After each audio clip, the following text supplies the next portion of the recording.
Live from the Talking Joe Studios. It's Talking Joe. I see normal.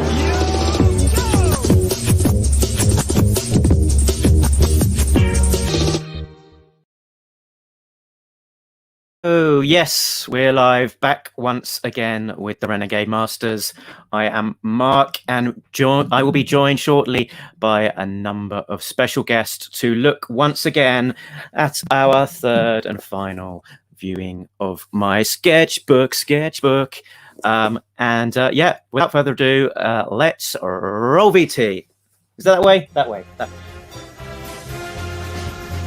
Sketchbook. Here's my sketchbook. I can show it to you if you wanna have a look. Sketchbook. Here's my sketchbook. And now I will stop this song. So, who is going to be joining us today to have a look through my sketchbook? It's non-G.I. Joe, well, mostly non-G.I. Joe today. But if you're into conventions and into collecting sketches and seeing original art, then hopefully you will enjoy. Let's pick this guy. Not yet cold, it's Chris McLeod. He's rather rude and rather loud. He loves that G.I. Joe hovercraft. He'll take that whale and go. Soon may the co-host come to bring us comics and chat and fun. One day when the talking's done, we'll take our leave and go. Trying to take over, just like you did with Hasbro Pulse there, Mr. McLeod. Do you know what I drew this in like 10 seconds before you were like, we're going to go live. I'm like, so yeah. Memory. Just close your eyes and there we go. Yeah, excellent. How's it going? Nice to see everyone. Let's go. Let's kick this off. Who's next? Let's kick this off. Who is next? Let's go here. J. Is it playing? The moment you've all been waiting for. Here I am. It's From the rolling hills of southeastern Ohio. Good morning, everyone. Morning. Ohio Gazamas. Excellent. Nice to have you here, Jay. Nice to be here. Very Chris. good. Hello. Actually, we need to talk about can we talk about where you are? Is it allowed? Can we disclose? No, I have to keep that quiet. That was a condition of my my. Damn it! Needless to say, I'm in my underground lair. Special missions. That's what this is, isn't it? Yeah. So, He's in the secret undisclosed location. Yeah, there's a lot of background information giving it away. There's nothing giving this away. I was hoping maybe a map or maybe like an engineer schematic or something, so that people. Are you in that ninja chute off the bottom of the pit? Do you remember that? Have you ever seen that on the map where it's got like a little ninja escape tunnel or something? Something like that. Okay. Next up, we've got the man who's got two jingles. Which one shall I pick today? I really want to talk Joe with you. It's a real American Tim. American Tim.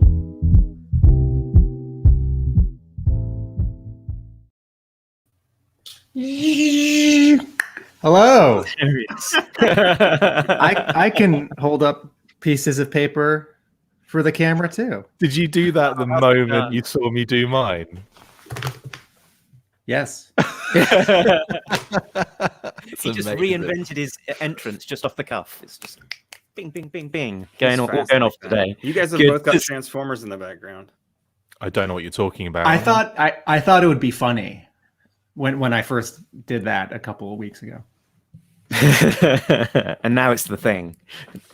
Unicorn, as you can see, Unicorn's still at Moonbase 2. He's miles away from me right now, so I've still got a good 87 minutes, I reckon, before he gets to where I am and starts eating my planet. Before we cue the rock music. Yeah. And now we've got a guy who is not got an introduction, so we'll just shout his name like we're going crazy. I bet we could come up with sing something. All right, Chris, you start us off. I'll do a couple lyrics. Well, I'll tell you what I can do. I can do this. His name is Chief. Chief, your two shoes are gonna talk some Joe. Here it comes. His name is Chief. Take it, Mark. Chief Dog. What the deuce have I stumbled into here? Now, I'll be blatantly honest with you here. I think I might have got sent this email by mistake. And I just clicked a link. And I'm gate crashing a party. But while I am gate crashing a party, it's nice to see you guys. Considering this is going out live on Sunday, the 11th of April, I got a show coming out later today. I'm a geekdon. I'll be reviewing this Tusken Raider, the new 50th anniversary archive package of the Black Series. So be sure to check out that episode later today in probably about 4 or 5 hours time. I do need to get a cake out of the oven in about half an hour, which will form part of that episode. So stay tuned for that. But happy to be here. I'm thrilled to be amongst all these great G.I. Joe fans, of which I'm an interloper, but I'm very keen to look at what you got for display today, Mr. Funky Bunch. Chiefy, You're the originator, Chief. is your cake made of sand? I wish it was not made of sand. No. Is it because it's coarse and it gets everywhere and you hate it? Yeah, yes. I don't think it's a food stuff either. But And look, we've got another viewer in here as well. It's Ben. Hey, it's Ben. look at this scumbag. We just need we just need S jobs for a full contingent of. Yes. Now I'm gonna. I don't want to. Again, as always, I don't want to detract from your show, Mark, because it is your show. But I am going to say some stuff. Now we made a deal, me and Funky Bunch. I said, listen, I want to do a sketchbook show for ArmaGEEKdon. I've done a few, but I'm trying to maximize StreamYard. I want to get as many recorded as I can, so I can ditch it in a month's time. And so I said to him, listen. Do you want to record one Sunday? The missus and the kid have gone away. I'm free all day. Let's record a show. And he's like, yeah, fine. I'll do one for you if you do one for me. So hence that's why I'm on here. And he was like, cool. And then I popped on to play Streets of Rage 4 on the PlayStation. I said, I've timed myself 20 minutes is all I'm allowed, 20 minutes at 9:40. Then my man, Ben Flying Retro, who's just popped up in the chat, he jumped on at 10 o'clock. And I said to him, listen, I have got a hard deadline here. I need to jump off this by 10. And he only jumped on at 10. So we thought, well, let's just do half an hour. And so I said, fine. At 10:30, kick me off. And at 11 o'clock, definitely kicked me off. And it got to 12 o'clock, and I was still playing. I missed a message from Mark at 10:45 saying, I'm ready to record. Should we go? Didn't see that message. And then Ben, I'm hearing in the background, his missus is shouting at him, saying, you late to pick up Phoenix. He's done some paintball thing. You're about half an hour late to pick him up. And he's like, I've been playing Streets of Rage with Chief. So we're both in a lot of trouble. Anyway, nice to see you, Ben. I hope you enjoy the sketchbook show. Let's hit the sketchbook, Mark. Okay. This is why video games are so dangerous. Yeah. Man alive, that game is. I hate that game. I've got a love-hate relationship with it. When you crack a stage you've been on for like 2 hours and you do it, the feeling of jubilation is like nothing on earth. It's better than sex, better than everything. Maybe I'm having sex wrong, but it's amazing. However, when you're stuck on that level for like 3 days, Or just not having it. That's like pad smashing. You know, I hate that feeling of just rage. I've snapped discs before. I've smashed controllers, everything. Amazing. In the future, I'm gonna misremember this anecdote, and I'm gonna say Chief was late because he was playing one of the old G.I. Joe video games for a couple hours, and it was so he connected with it. He'd forgotten how great it was. The gameplay is so intricate, and he was almost late to the live stream. Yeah, I'm just gonna remember Anybody this. that's played any of those games would know that's a lie. No, I was going to say very quickly, if I have to play one G.I. Joe video game, which one do I need to play? The arcade ZX game's Spectrum amazing. one. Okay, all right. Oh, the ZX Spectrum one's like it's cute and all, but my goodness me, yeah, you have to. It's the arcade one for me is like the ultimate G.I. Joe game. It's so much fun. Cool. All right, job done. I'm zipping it now. And I was going to say, it's okay if video games ruin Chief's life because he's still got 2 more. 2 more video games. Yeah, 2 more lives. 2 more lives. Yeah. Have I? Why is that? 2 more shoes. Video games. You get 3 lives. Okay. Or let's talk sketches. A, right, left, right, left. You get 30. Oh, cool. Yeah. Reset. So this isn't from my sketchbook, but Chris realized that after our last show that he had a couple of extra G.I. Joe themed pieces of art. So was just going to share those ahead of my chat. So Chris, what is this? Well, first off, I would like to do a corrections corner. As last time I appeared on the show, we were discussing a cracking Ron Wagner piece, which I had completely, speaking of misremembering, Tim, I had, when after speaking, well, okay, so I'll give you the full story. So Mark comes to me and he says, do you want to be on this? Full story. So he comes on and he says, do you want to be on the show? And I was like, yeah, that sounds cool. He said, send me a bunch of sketches and prints and stuff. And I'm like, great, no worries. It might take a few days because I've got to go up to like really high. We've got this like, we're in this beautiful apartment, but all my stuff is stored high up, and I have to get up on a step ladder, and not just get on the step ladder, I have to get on the top step with a long stick and poke the boxes at the top to get them off before I can get the storage boxes down. It is crazy what I have to do. I could have just got a bigger step ladder, but I don't. We'll get to that later.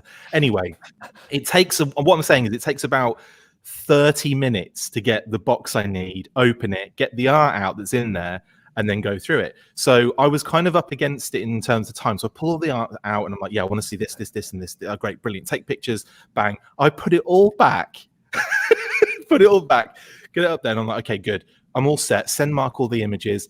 Send him all the stories attached to the images as well. So he had it all written down in written form. And when I get to the Ron Wagner piece, I'm like, this is an original, and he did it on the con and all this kind of stuff. And I explained all that. The problem was I'd completely lifted the story from Brian Shearer in my head and put it again within that. Because if you go back and watch it, you're like, it's basically the same story that I just told about Brian Shearer. Like, I gave him the piece, told him like what I wanted, and he smashed it out in really quick time. And I'm like, wow. So anyway, I'm looking at this piece, and that was in my head. That's what happened with Ron. Like, that's what had happened with Ron. So anyway, I explained that we did all that in the show, and then Mark messages me and he says, I just saw this online, and I go and see, and it's Allman Ellis, a friend of Allman Ellis. I know Allman really well from online and everything, from doing the shows and everything. And and I look at them like, yeah, that's the original. So what the hell was I talking about? So then I go to Kate and I said, Kate, do you remember when I got this for you from Ron at the con, right? And she's like, yeah, I remember that and everything. So we'd go through so I get the art down, half an hour pissing about to get the art down again. And I'm rifling through it going, there must be another print from Ron that I'm mixed up. Like, it was like, he must have, because it must have been something else. And I go through everything, can't find a thing. I called her mom, and I'm like, have I left anything behind there? Like, text her, like, have I left any like art behind or anything? And she's like, no, I don't think so. So I'm like going through all this like rigmarole, trying to like work out what the hell's going on.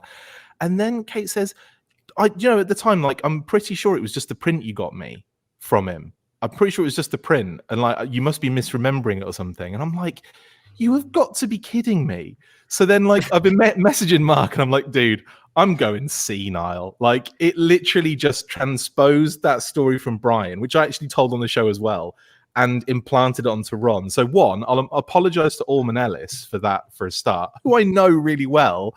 And then, like, also to just be like, it was just a complete honest mistake. Like, I was completely senile for that moment. So anyway, that's that corrected.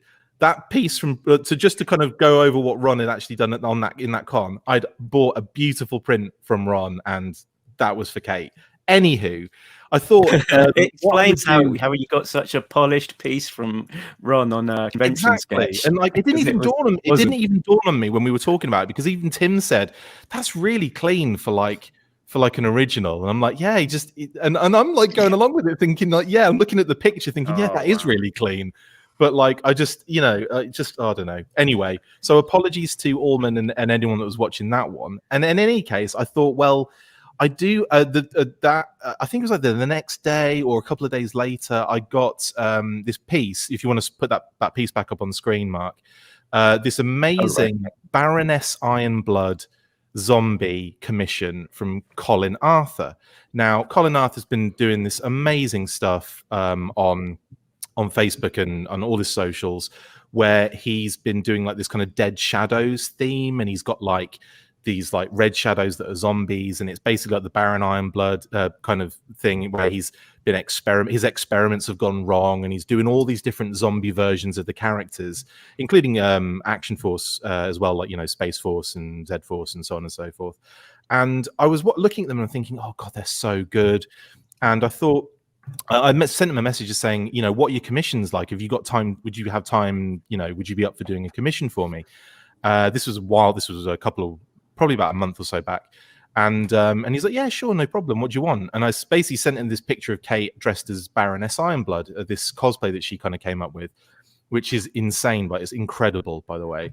And it's like a twist on Baron Ironblood and the Baroness, like combining the two. And so anyway, he's like, yeah, I should be able to knock something up for you. This was this was really quick in terms of turnover. It was either the following day or the day after that. And he'd been kind of sending me like updates. Like, he'd literally started it immediately, did like a little rough sketch, and I'm like, yeah, that's perfect. I love where that's going. Keep going with that. And then literally a day or so later, this came in. Well, one previous to this version came in, and I'm like, oh my god, it's incredible. So, and as you can see, it's just like, you know, for something that's done in, again, it's very quick time, you know, minimal but really effective use of color here, because you've only got like the red and the kind of like off hideous skin tone going on as well, like the almost like you know, drawn skin kind of tone in there, and then like the black and whites, you know, and there's a few different like levels there and gradients there, but it's just absolutely superb. And big shout out to Colin Arthurs. You can get him on Colin Arthurs 74 on Twitter, and Instagram is Bear Skull Art Design, BARE Skull Art Design, and he's on Facebook as Col Art. If you're not following in any of those scenarios, then do so, because he's really good and he does amazing work. And he's actually been doing a lot of action figure kind of, you know, portraits where he draws the action figure exactly as it is, but like in this kind of almost like painterly style. It's really, really good. And this is just, and like I surprised Kate with this because she had no idea this was happening. And it was kind of like I think it was like an early Easter present in a sense, but yeah, it's I love this piece, and it just came in, like the physical copy came in a few days after we did the live stream, and I thought, oh man, I should have at least shown that, because I had a digital version of it, and I thought, well, now would be a great time to do so. So that this is the Baroness Ironblood, aka Caitlin McLeod from Collart. I have a question and an observation. Yes. So the artist has the artist drawn published comics work such that they're affiliated with a property or a publisher? No, he's excuse me. No, he's basically a he's an artist, but and in general. But like, I don't think he's done nothing officially G.I. Joe. This is all just kind of like fan art, effectively.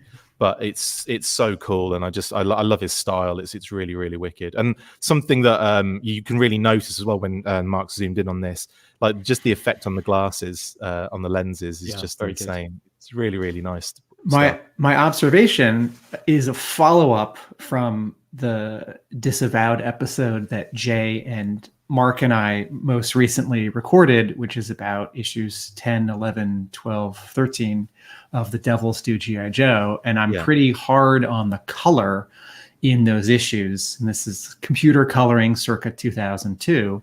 Yeah. And as a contrast to that discussion, I just want to point out here, there are only 5 colors in this entire drawing. There's light gray, there's middle gray, there's red, there's a slightly darker maroon red, and then there's the one flesh tone.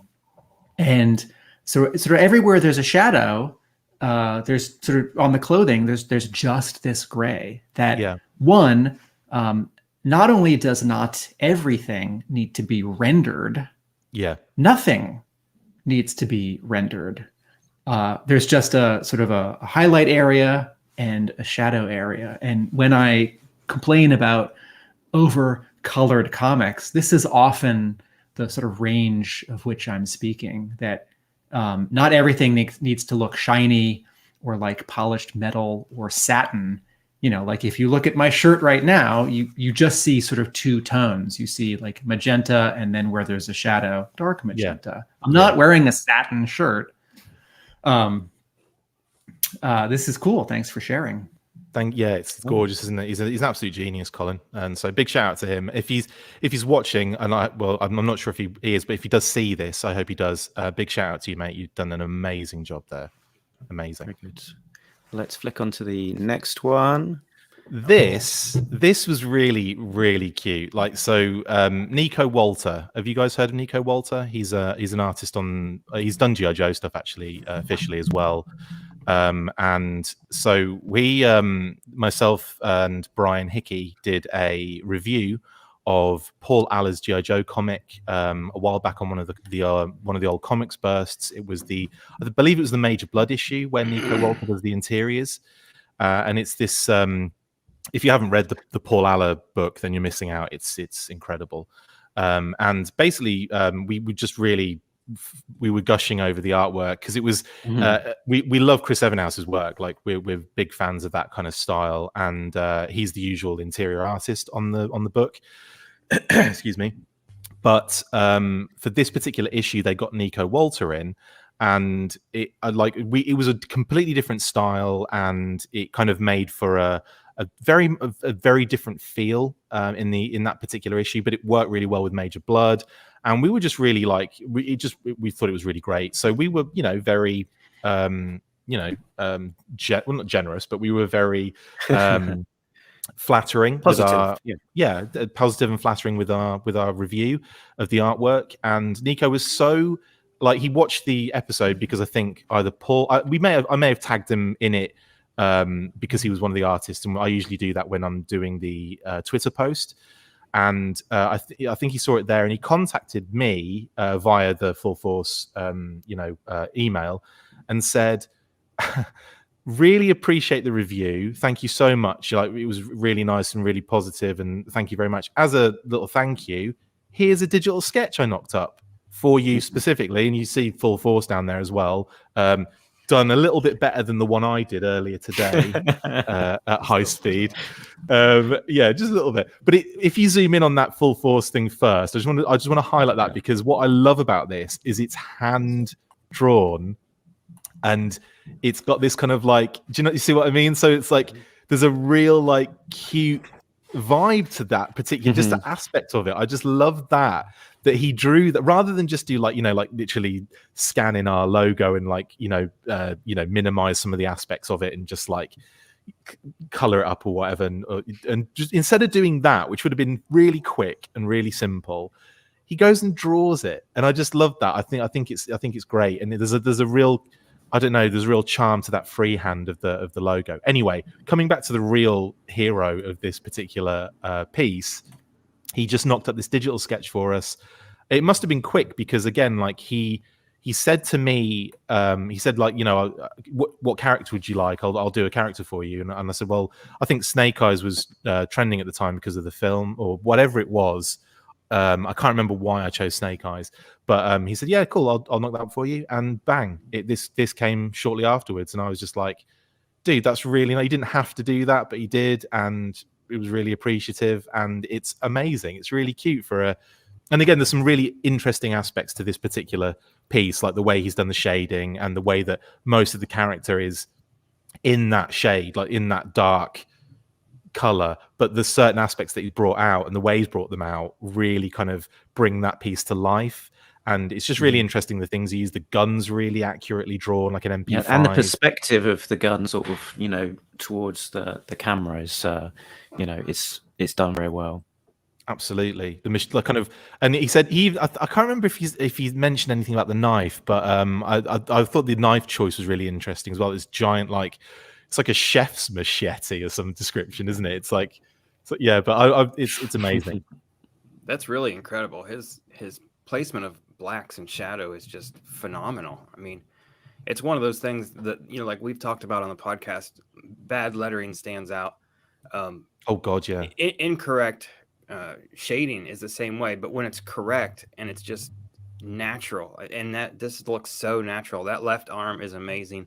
All of the light sources are amazing. The fact that he's got the gun and he's firing, and you would have light coming back from his right arm, so the right interior forearm. Didn't even think of that. Well lit like that. I mean, it's just, this is a great piece. Absolutely, yeah. He's a really quality artist, and again, like just knocking this up just for just to say thank phenomenal. you. It was just really amazing. Kind of blew me away a little bit. So yeah, I was really happy with that. Yeah. Give this man an issue of Real American Hero. That's your answer to everything, Tim. That is I said yesterday. I wish that book were weekly, and this is how we can do it.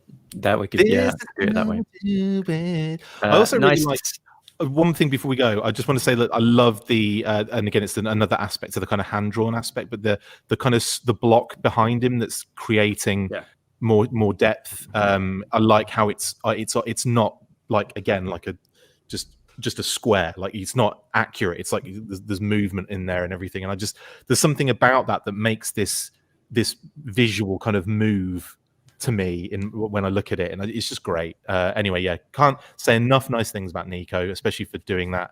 To say thank you for us just gushing over his work anyway. So well done, mate. Yeah, it's fantastic. Yeah, it's nice when you sort of get those sort of shape around a figure as well. It sort of frames it and sort of brings it out quite often. This Peter, that's my brother, chiming in. Nice to see Peter watching, being able to watch live. Appreciating that one. So great stuff. Okay, so on to the next one in the sketchbook. What have we got? I think Chief will probably guess this. He's not here, but yeah, he'll guess it. Oh, Chief has disappeared. I'll drop him out the stream then. Sorry. So there's in the rest of the sketchbook, there is a fair amount of 2000 AD related content. Awesome. And this is Nick Dyer. Oh, here we go. Chief is back. So yeah, I think Chief has met Nick before, and Nick is very much in the artistic style and influence of Cam Kennedy, one of the 2000 AD and Dread legends. Battle Action Force. Battle Action Force. So maybe 5 pages from Battle Action Force or something. But I've not met him. Where did you get this one? This was, I believe, in Eastbourne. It was a show called Wintercon in Eastbourne in 2014. So that's kind of up the to the east of Brighton, where I am on the coast. So quite a small but ambitious first con this was. So the next couple I've got. I was able to get 3 sketches by the looks of things from that particular show. It's kind of it is kind of like a cross of Cam Kennedy and almost a little bit of Carlos Esquera, I think. That's what I was thinking. It's from like the upturned mouth, and that kind of the chin gives it that. It's like a sense. 6-foot chin, isn't it? It's just a chin that goes on for days. That's awesome. I thought that it was Carlos at first. Yeah, unfortunately not, but that would have been lovely to have, but unfortunately not. Although Peter, in fact, has got a sketch from Carlos, and I think I met him. And Chief, did you ever meet Carlos? Yeah, I've got 2 quick convention sketches from him. I've got a Cursed Earth Coburn and a Durham Red, but I know Peter has got also an actual commission from him. I was actually in the works of communicating with him about getting a commission that kind of lapsed, and then obviously R.I.P. Carlos, he kind of went before I got the chance to get that. His bigger loss to lose him than me not getting a commission, though, for sure. That's very generous of you to say. Let me drag myself into the main screen. This is the Carlos that I have. So that's a Lobo.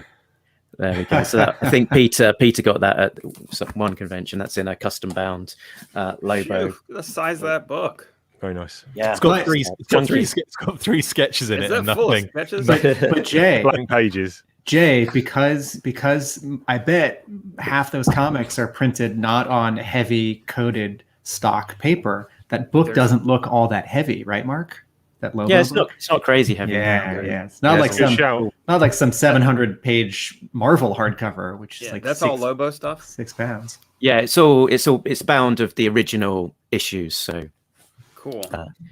yeah, let's see. There we go. Ben having to chime in there. When I first read that from Ben, I was like, Chief loves himself. I was like, oh, that's a bit harsh. Yeah, that's right, true. some dread. Cool. So what is up next? Let me try and click away. I just want to say one thing about Judge Dredd as well. Whenever I see Judge Dredd, I for some reason feel the weight of that gear on both shoulders. Like it's almost like you know how you can hear images sometimes. I can feel the weight of that gear he's wearing at the shoulder pad and the kind of eagle thing on his. It's just I'm just like, man, imagine lugging those around. Imagine lugging them around all day long. I'm still trucking along in my complete Judge Dredd reread of every prog and magazine. It's about 30 to 40,000 pages that I want to read this year, and I'm about a third of the way in. Good luck. Try and do a minimum of 100 pages a day. When did that character debut? 1977, I want to say. Yeah, I think it's Issue 77. Yeah. Wow. And the story has been progressing in real time. So Dredd is continuing to age, and the timeline is moving on in real time. So 1 year of comics represents 1 year in his life. Which makes Tim will probably know better than most here. Are there any other comics? I can only think of Savage Dragon that are chronicled in real world time. There's an American newspaper comic strip called For Better or For Worse by Lynn Johnston. That's a great strip, actually. Which she sort of ended it a bunch of years ago. And kind of rebooted it. Yeah. But it ran for I think it started in like 81, and like the kids grew up and the dog died and they had a baby. Difficult to do, I think. I suppose easier when you've got a smaller cast of characters, but I guess Marvel and DC can never do that. Cerebus was kind of in real time. I mean, Cerebus aged. I don't think that it was really very noticeable, but by the end of the series, he was significantly older. I don't think ended with his death. I don't think it was in real time, because in the final couple of issues, like years would pass between panels. Okay. But yes, it does progress in a way in that series that it doesn't in most books. Go on, mate. Sorry. What's the name of that wonderful documentary about 2000 AD? Is it just 2000 AD, the world's greatest? Is it Thrill Power Overload? Is it called? I'm not entirely sure. From about 5 years. The galaxy's greatest. Yeah, from about 5 years ago, 4 years ago. Yeah. For anyone hearing my voice, if you, like me, don't know anything about 2000 AD or Judge Dredd, it's a wonderful documentary, a great primer. Thrill Power Overload, the story of 2000 AD, the world's greatest comics magazine, something like that. Fantastic Four, something like that. It's amazing that they put it out every week, and it's like 40, 60 pages every week. I think it's like 24 pages, but it's weekly. I mean, it's got to be bigger than that, I think. No, there's a Judge Dredd magazine which comes out monthly, which is about 64 pages. But the prog, I think, is somewhere between 24 and 28 pages, I think, weekly. But as I said previously, I'm not going to beat a dead horse here. But they've only skipped a few weeks in those 44 years, and that was due to printing press issues or things, strikes and things like that. But there you go. It's amazing. I flashed up on the screen Peter remembering that Carlos was upset about being asked to draw Lobo, even though he has drawn a fair few issues of Lobo. Who knows? Something that I'm looking forward to in these sketchbook investigations is the sort of the inevitable drawing, which it looks like a rush job, as if there was a long line, but it's really due to a lack of enthusiasm from the artist. And if we the fan collector can sort of accept that, it's like, well, I guess I asked for Batman when this gentleman was tired of drawing Batman over and over after 30 years, or how do you make Batman exciting after drawing 500 Batman sketches? Put nipples on him. Yeah, I have a feeling that Nick Dyer was not, although he was a published 2000 AD artist, that he wasn't getting enough work from 2000 AD at that point in time to justify being a full-time artist. So I think he was had a day job. Or I might be misremembering, but I think he might have been working at a shoe shop, but might be misremembering. But I know that certainly he didn't have he was having to do his published 2000 AD work, in his spare time to fit around the day job and so on. In a similar but kind of looser way, the whole chronological comic scenario. I think Roy the Rovers was kind of like that for a long period of time, with the exception of when it finished. Roy from Roy the Rovers had a helicopter crash and lost his left foot, which was really famous for, had to have it amputated. Sorry, spoiler alert if you haven't read Roy the Rovers for Darn it, Chris. 7 years. And then there was a little break in play, and then they revamped it, rebooted it with this kind of like monthly where his son was playing for the team and all this kind of stuff, and it was really cool. But like in terms of chronologically, the early Roy the Rover stuff, I believe, was done season to season with the football season. So it was like chronologically he was growing as the season was going too. So that was just another comic that. I think Roy of the Rovers is now being written by Rob Williams as well. It is, yeah, and it's been rebooted again. Yeah, I mean, 2000 AD writers. Ben Wilshire, I think, is on art for that. In the really good in the Punisher Max series that Garth Ennis wrote. It wasn't in real time per se, but Ennis wrote Frank Castle in 2002, 2006, as if he had been in Vietnam in 1972, 1975, and that being the Punisher was much harder, and that he was older.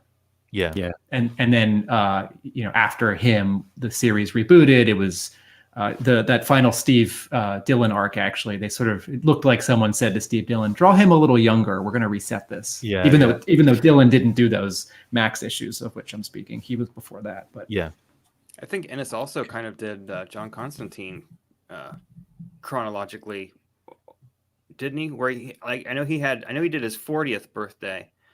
I'm not sure if he did his 41st birthday as well, but I think he might have tried to do that every year. Yeah, I think that he tried to make John age as he was on the book. I would have written one of the issues like you don't know it's his birthday. He's trying to avoid it because he hates getting older, and he's just no one's really saying hello. And then at the end, there's a big surprise party for him. I would really like all of the 2000 AD writers to each do their own take on a Judge Dredd birthday issue, and that can be an entire issue of the magazine. That would be amazing. You can see how Dredd feels about presents and getting older and cake. Do Brits in the future eat cake? No.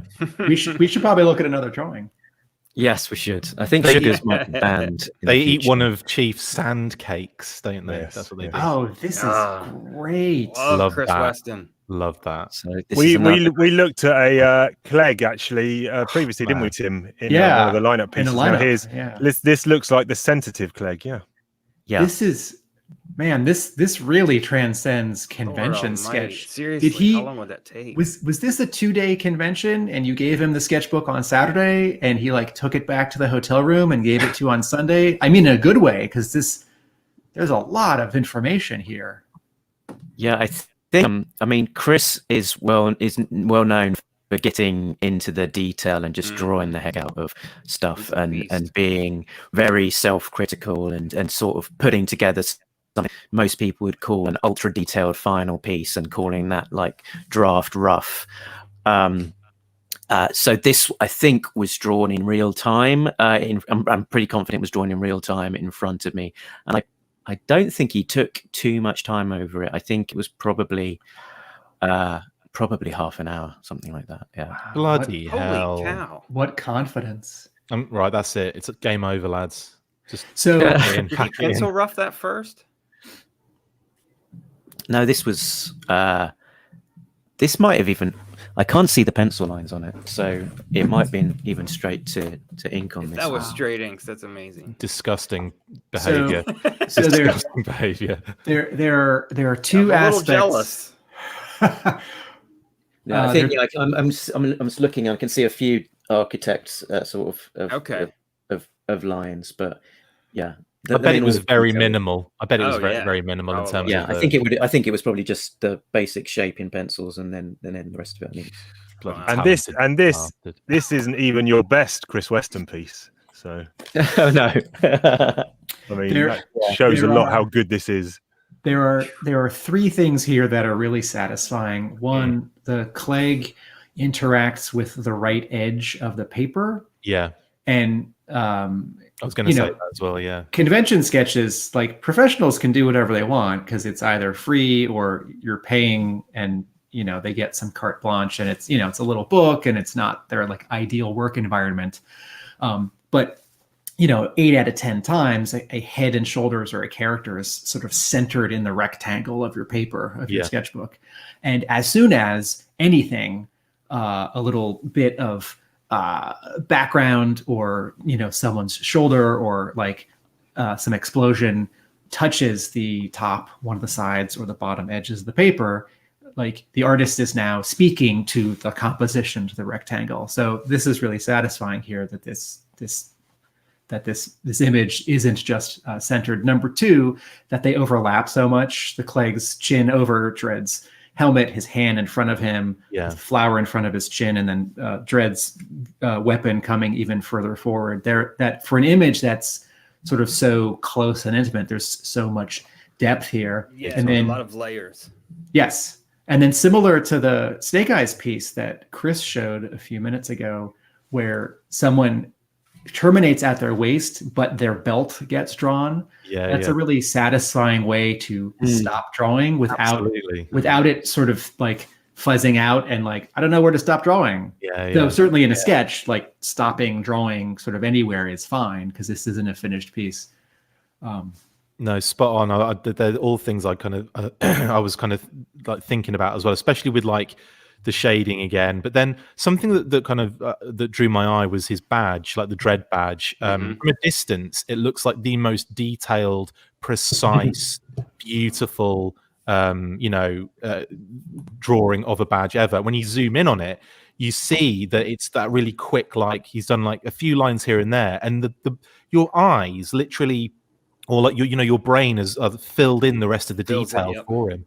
And I think that's gorgeous. But then you look at like the glove, and you look at the pistol, and like there's so much beautiful like detail in this. Like, so again, like that thing we mentioned last time I was on, where we were talking about the decisions that they make in terms of the folds and the creases and the way the way the pouches are angled, that really give that the wrist like that almost that curvature. It's great. I think it's top-notch stuff considering it was done so quickly. Beautiful. Yeah, and little things like the Clegg's eyes, it's great.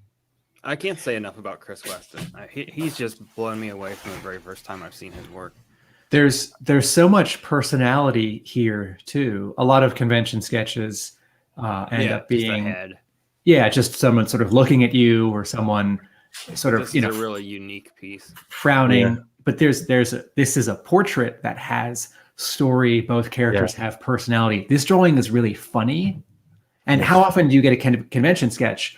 Maybe it's funny because someone's like added a word balloon, and it's like, oh, like Lobo would never say that, or like Cobra Commander is saying like, the world will be mine. Like that's what Cobra Commander would say. But like this is funny. It's also sympathetic. I'm also a tiny bit worried for Dread. Because even though the Clegg is so nice here, it's so big. There's there's menace still, isn't there? There's like, and there's something else. Well, you mentioned the thing about the story that it tells. It's subtle things on this drawing like help it, like the fact that Dread has been taken by surprise. He's got his head tilted back a little bit, so it's kind of like, he never really changes his face. Like he's always got that kind of upturned chin grin going on, but his left hand being open like that, it's almost like it's a surprise, isn't it? It's like, what? You can almost see that happen just from those two little, very minimal details in there. that kind of add to that story. I think, yeah, absolutely stunning. Love it. Very good. This is a benefit. This is definitely a benefit as well of a small convention, first-time convention, with potentially not as many guests, punters visiting. So the artist doesn't necessarily feel, because some of them, if they know they've got a big queue, some of them probably feel a little bit of guilt about, am I going to get to everyone? So my normal 30 minutes, I'll condense that down to 20 minutes per person so I can get as many people in, because I want to meet as many people as I can. Whereas here, if the queue wasn't that big, and Mark has obviously met Chris a lot of times, they'll know each other. They'll know each other on first name terms. So, and if there was no one else around, you're gonna get something better, more bang for your buck. Yeah, and this one was to Mark and James. So I think this was the first convention that I'd taken my son James to, and yeah, he's since accompanied me to quite a lot. But it was before he had started his own sketchbook. So yes, this is when you're on the scam of taking James along to get free sketches for kids. Genius. Excuse me, Mr. Weston, could you make this sketch extra special for my son? This is his first convention. I told him to go up there. I think he was actually pushing. Open up, going, please, sir, can I add some more? I think he was actually pushing James up to make the request. Do you do sketches for kids for free? So what artist is going to say no? Amazing. Me. You know, rather than criticize Mark, I think I'm just going to try and rent a kid and go. No, I'm commending him. I'm saying, this is double thumbs up from me. Don't Google if my missus didn't hate, don't Google that. If my missus didn't hate everything about every hobby I have, I'd be taking my kids to every convention I could. Oh, spoiler alert! We just got No, we can go to the next one. Go on, let's do it. Let's go to the next one. Here we go. Like Slanye, is it, or Slane? Slanye. That's how I googled how you pronounce it, and it's pronounced really Slanye. No, yes. nobody Yes, says Slanye. No, they don't, because they pronounce it wrong. That's why. Slanye West. If everybody pronounces it wrong, then all right. Well, I'm just saying, Google it in your own free time, obviously. Tell us about Simon Davis. So Simon Davis is incredible. He's a portrait painter, and he's belongs to an illustrious group, something like it's the Society of Portrait Authors or something like League that. Of Extraordinary Gentlemen. Exactly, yeah. And he's just, the loveliest, modest, most modest guy. And when he's doing his convention sketches, he'll tend to do stuff that for him is pretty quick, but really kind of stuff that he knows that he can do quickly and well. So he's not an artist who will do any old thing. He will do something that he is confident with and familiar with. So the likes of Slane or Dread or Judge Death or something along those lines. And he's very into the skull motif. Yeah, you'll back me up on this one. There's generally a group of people that go to conventions in the UK, and you'll always see the same familiar faces, even though there's hundreds of people there. And there's one guy that we always see, me and Mark, and he's always going to get like a Spider-Man or a Batman, no matter who the artist is. So I think he was asking like Simon Davis, "Oh, do me a Spider-Man," and he was like, "No, I'm not going to draw you a Spider-Man. I don't even like Spider-Man." But the guy was like almost arguing with him, "No, do me a Spider-Man." It's like, no, jogon.com. So / bugger off, douchebag. If Simon Davis is a portrait artist, Mark, what is his connection to comics publishers? Okay, so he's sort of got two hats. So he's got his probably main day job, which is the portraiture, but then he's also got this connection to 2000 AD, and he's had a long run on Slane, this character, and he's worked on Slanye, and he's worked on some other other strips as well, including a recent one called Thistlebone, and he sort of works in this very Thistlebone, it's pronounced, mate. Thistlebone. Sorry, I think she just came in here and thought, Let's see if I can get these idiots to mispronounce. April the name wrong. Fools. Actually, for all of my hilarious wisecrack, I'd like to hear the rest of Mark's story. And yeah, this Thistlebone looks very interesting, very dark, very kind of Wicker Man kind of feel to it. And I think it's has it been collected or going to be collected soon? So I look forward to reading that at some future point. But yeah, he works in this very beautiful kind of painterly style. So his comics, they're pencil and ink, or he's also coloring, or he's painting? No, they're full painted, yeah. So I'm beautiful. You've got a page, haven't you, kind Mark, of. I've got a page of his from Slain, and it looks like maybe a mix of watercolor and gouache, something like that. So yeah, really, when you're getting a piece of original art from him that's been published, it is something that looks like proper art, and not necessarily just the comics art that in its own right. Most of those painted pages look like something that you could hang on a wall as a genuine sort of bona fide piece of art, regardless of the comic content.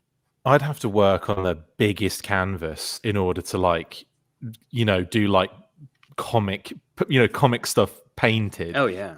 I'd have to work on something so large just to kind of be able to because I just shrink it down and have it work. Exactly. Like and I know that's generally what people do anyway. They work on much bigger things, but I'm talking that has to be the size of a bloody wall for me to get that kind of detail. It's unreal. Funny enough, sorry.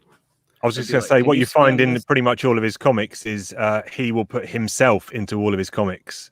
So it's do the same. Pretty much photo referenced all of his work, and you'll spot a character, whether it be a lead or a background character. It's pretty much always Simon Davis is in there somewhere. Brilliant. Yeah, and it's funny when you're saying that working on a big scale, Chris, because he does actually at conventions he has sold like A5 quite small pieces, which are again completely insane levels of painted detail, completely polished. I guess I could use a tiny brush, but still. Sorry, same Tails, effect. you wanted to say something? Jay. I'm not familiar with this character at all, but you know what it looks like to me is Ryuk from the manga Death Note. Have you guys read that? I have not. Check it out sometime. It's really good. Is that the correct pronunciation of the character? Death god. Yeah. Is that the correct pronunciation of the character, though, Jay? Okay. No, I mean Slain. Death Note. Yeah. Slain normally isn't just a skeleton, though. He normally does have a human face. Didn't you say this was a different attached. character? That this was like, what'd you say? Or is this not Thistlebone? No, this is a skeleton version of Slain. Okay. And does Slain? Thistlebone was just another Slain series that he did. Yeah. And Slain has a kind of a subtitle, right? Is it Slain the Horned God? Does he have horns? Or was that just that's a that story. is the name of the one Simon story. Bisley story. Yeah. Okay. So Okay. it's the most famous of the Slain stories, with mostly fully painted art by Simon Bisley, and that was probably the series that properly established him as this kind of superstar artist. Before that, he'd also worked on ABC Warriors for 2000 AD as well. And he did a lot of Sinister Dexter with Dan Abnett. Oh, Simon Davis as well. Yeah. Simon Davis, sorry, yeah. Yep. Okay, next. Nice. That's really cool. I like that. Oh, yeah. Oh, that's cool. That's Babs Tarr drawing Batgirl. It is. Ding, ding, ding. Babs Tarr, Batgirl. Oh, there's only one B in her name. Oh, yeah. Let's get rid of that. I was Abs. typing this up. My typos are terrible at the best of times. But I was typing. And he means the B, the third B, not the first one, Mark. So it's not Ab. Okay, I just get one. Here we go. So Yeah. Babs Tarr was doing I forget if it was video game development art or animation development art. Not that one. And Abstar. and I got rid of the B for was you. that a spoiler? It might have been. and three years into the New 52, teamed with Cameron Stewart and Brandon Fletcher on this reboot of Batgirl, and like the series had been running with like a popular writer, but like maybe not like sort of the right take on the character. And so at issue 35, this new team takes over, and the art was really exciting and like not DC house style. It was not like a post Jim Lee style. And the color and on that initial arc by Maris Wicks, who's really known for drawing science comics for other publishers. It was really like more like animation and video game style than like DC house style with like lots of rendering. So Babs Tarr drew most of the next, I guess it ran till issue 52. I think that's right. And all three of those sort of collections of that arc, which is generally called Batgirl of Burnside, because that's a neighborhood in Gotham, are about to get collected into one big paperback, and it's a cool run, which I recommend. There are other artists who finish it out who draw sort of more like in this style. And what's Babs Tarr drawing right now? She's drawing Overwatch for Dark Horse. She's doing interiors for a miniseries. And after that, after this, I think she did create her own series called Motor Crush or something along those lines. Yeah, for Image, which only ran, I think it was only 12 issues, and it's one of those Image series which unfortunately, it runs like one or two softcover paperbacks, and then either sales don't support it, or the team runs out of ideas, or the team like goes to other places to get other paying work, and maybe they'll come back. And her origin story and onto getting onto the Batman book was interesting in that she was not an established comics artist at that point in time, but I think Cameron Stewart sort of noticed her art on Instagram and social media, and sort of the sense of style, the sense of fashion, very contemporary feel to all of that, lot of energy. And so I think they worked out the deal with DC that he would help with refining the work so that it was kind of ready to publish ready, that I think it was kind of breakdowns, finishes, kind of thing.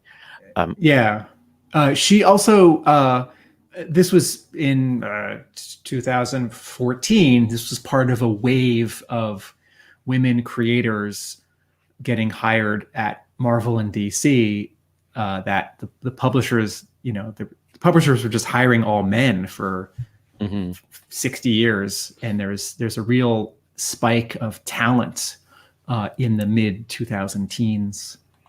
I was just going to show you the actual sketch itself, because you might be able to see it better on camera than on the scan. But that logo behind, like that. There you go. That logo behind is in gold Sharpie, in gold Sharpie, which is difficult to scan. And it's an interesting sort of story behind the sketch itself. So it was a very hot book. I think it might have been the first time that she was in the UK. So I'd queued up to for the first day at this particular Thought Bubble, which was 2014. So that I was kind of front of the queue, could be in with a chance of getting a sketch. I think they had a big night out the night before on the Friday. She overslept, as you do at conventions, maybe a bit hungover. And I think she didn't rock up to her table until it felt like a long time, but it might have been 1 hour, might have been 2 hours before, after the convention had started and everyone else was already there.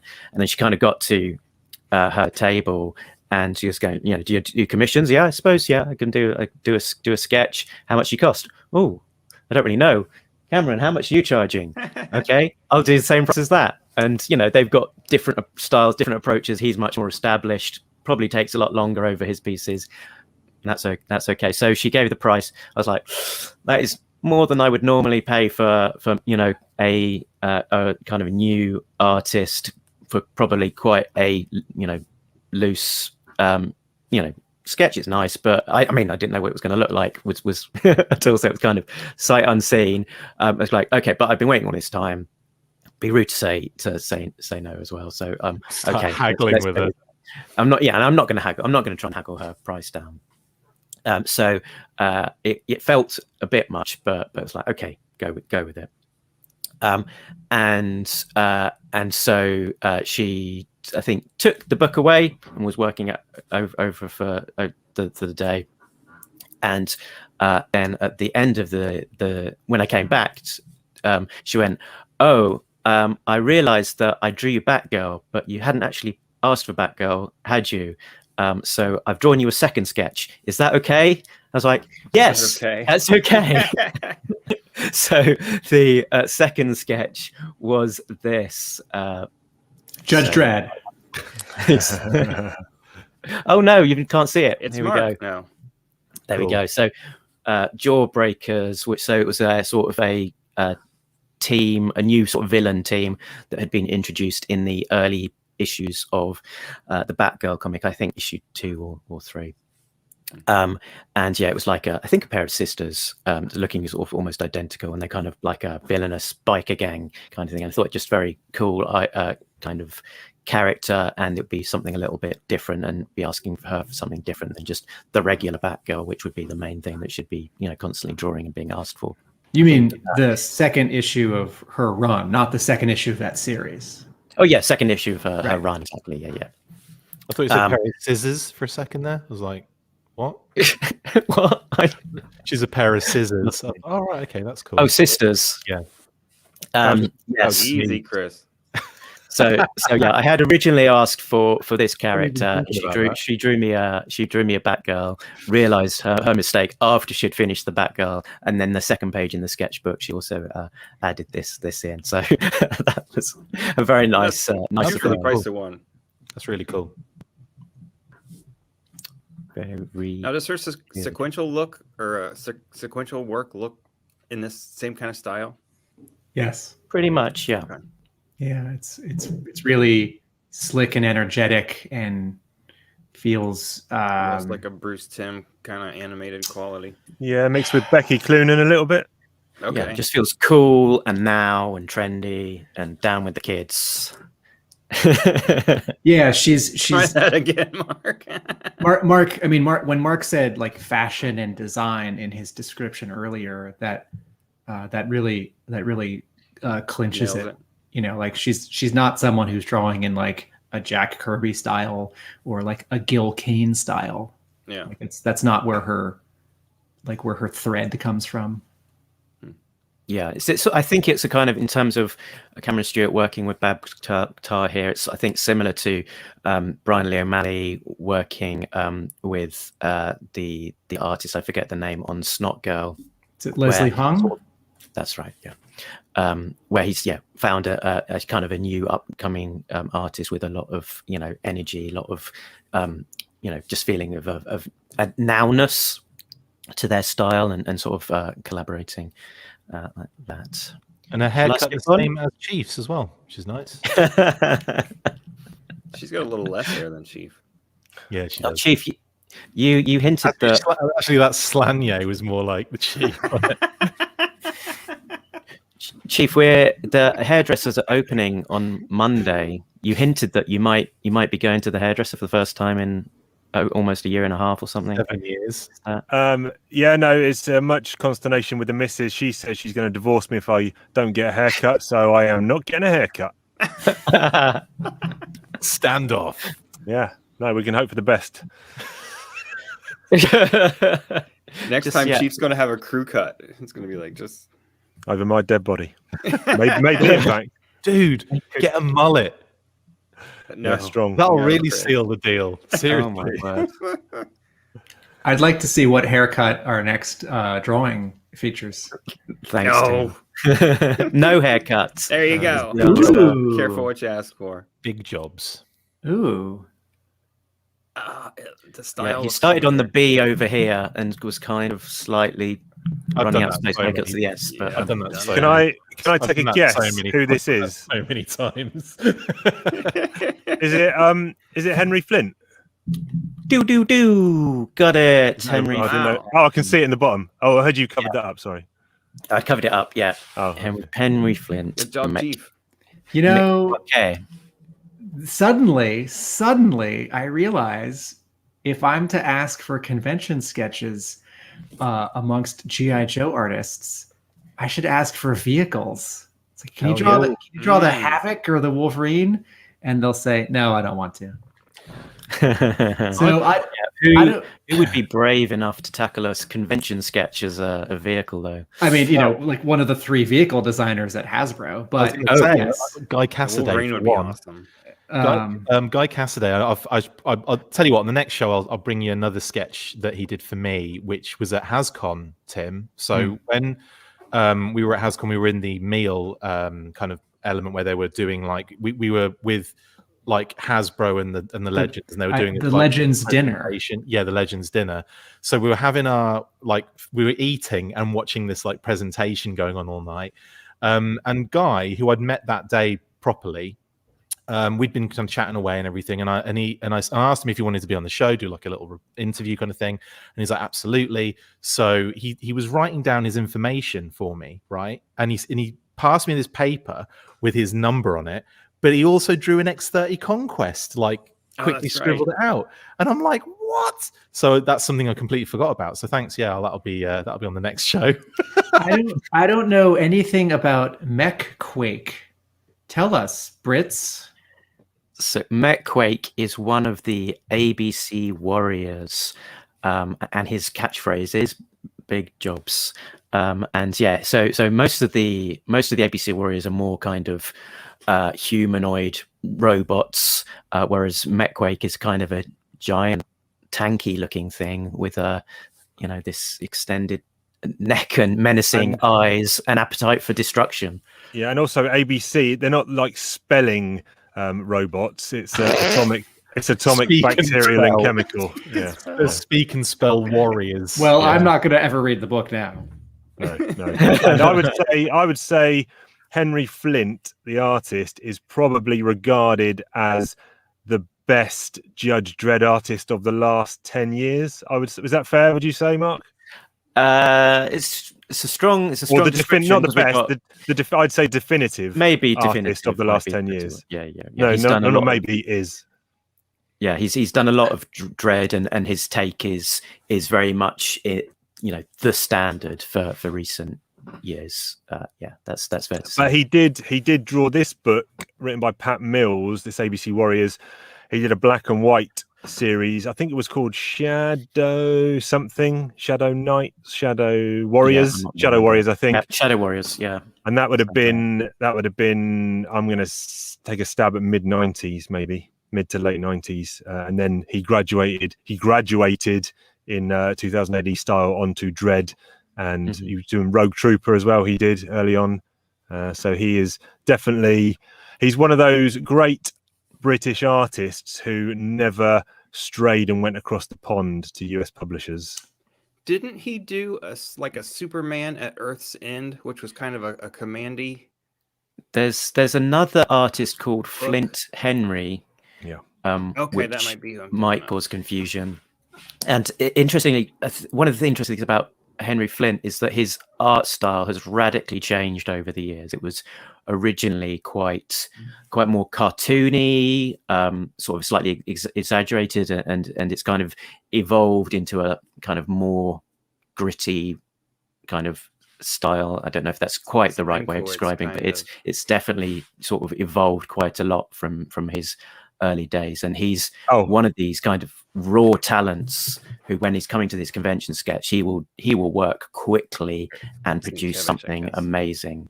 Yeah, and very much go and get the book called Zombo, which he did. Basically, I think there's 2 trades that completes the whole Zombo story, and he is kind of like a part government manufactured back from the dead zombie character who just wants to eat you, but he is also quite eloquent with it at the same time. There's some. There's a little bit of whiteout pen. Yep. Here, there's a big blobby line on the ground, and then a couple thinner lines above it and below it, like across the tank tracks. And it's always fun when an artist draws with white, because drawing is additive, right? You have white paper and you're adding pencil or ink lines or shapes. And if you're using your eraser or using whiteout, I don't mean to like fix a tiny mistake. I mean to cover up some black or remove some black. Then the art is subtractive, and it's a little bit of a different thought process. Is the smoke that's coming out of the back and behind the words, is that grease pencil? Is that so this was a really interesting technique that he used for that. So he had a big chunky black marker, like with a massive chisel tip. Right. And if you were to put that on the paper, it would create really big dark lines, with quite hard edges. So what he was doing was kind of using his marker through paper, and then the residue that was coming through the paper from the marker onto the actual drawing itself was what we saw as the smoke. And I've never seen that technique used before, but it was crazy. I've done it by accident. I've done it by accident, on a pad of paper, just been like, "Oh, that's gone through." 16 pages. I'm always encouraging my students to do that by accident, because when you're drawing, I'm encouraging my drawing students to fill a sketchbook, and I don't want them to be precious. And I get them sketchbooks with really thin paper on purpose, because I want ink to bleed through, so that they turn the page and suddenly they have something to react to and draw around or draw on top of. And it's just a thing on top of a thing. Artists' choice of drawing materials is interesting and often quite surprising as well. I'll give a couple of examples. Jock, who's quite famous for his work on Batman, The Losers, other things, which is he likes to work very much in black and white on the paper. Does a lot now in color digitally, but and he started off in 2000 AD actually doing a lot of painted work as well. But now it's very much hard black and white, and he likes to have a big drawer full of marker pens at different stages of being used, such that he's got the fresh ones for the hard black, and then some worn out ones where he can same pen, but it's being worn out, it's drying up, so he can apply it, and you're going to get a much lighter effect from the black pen. So interesting. Cool.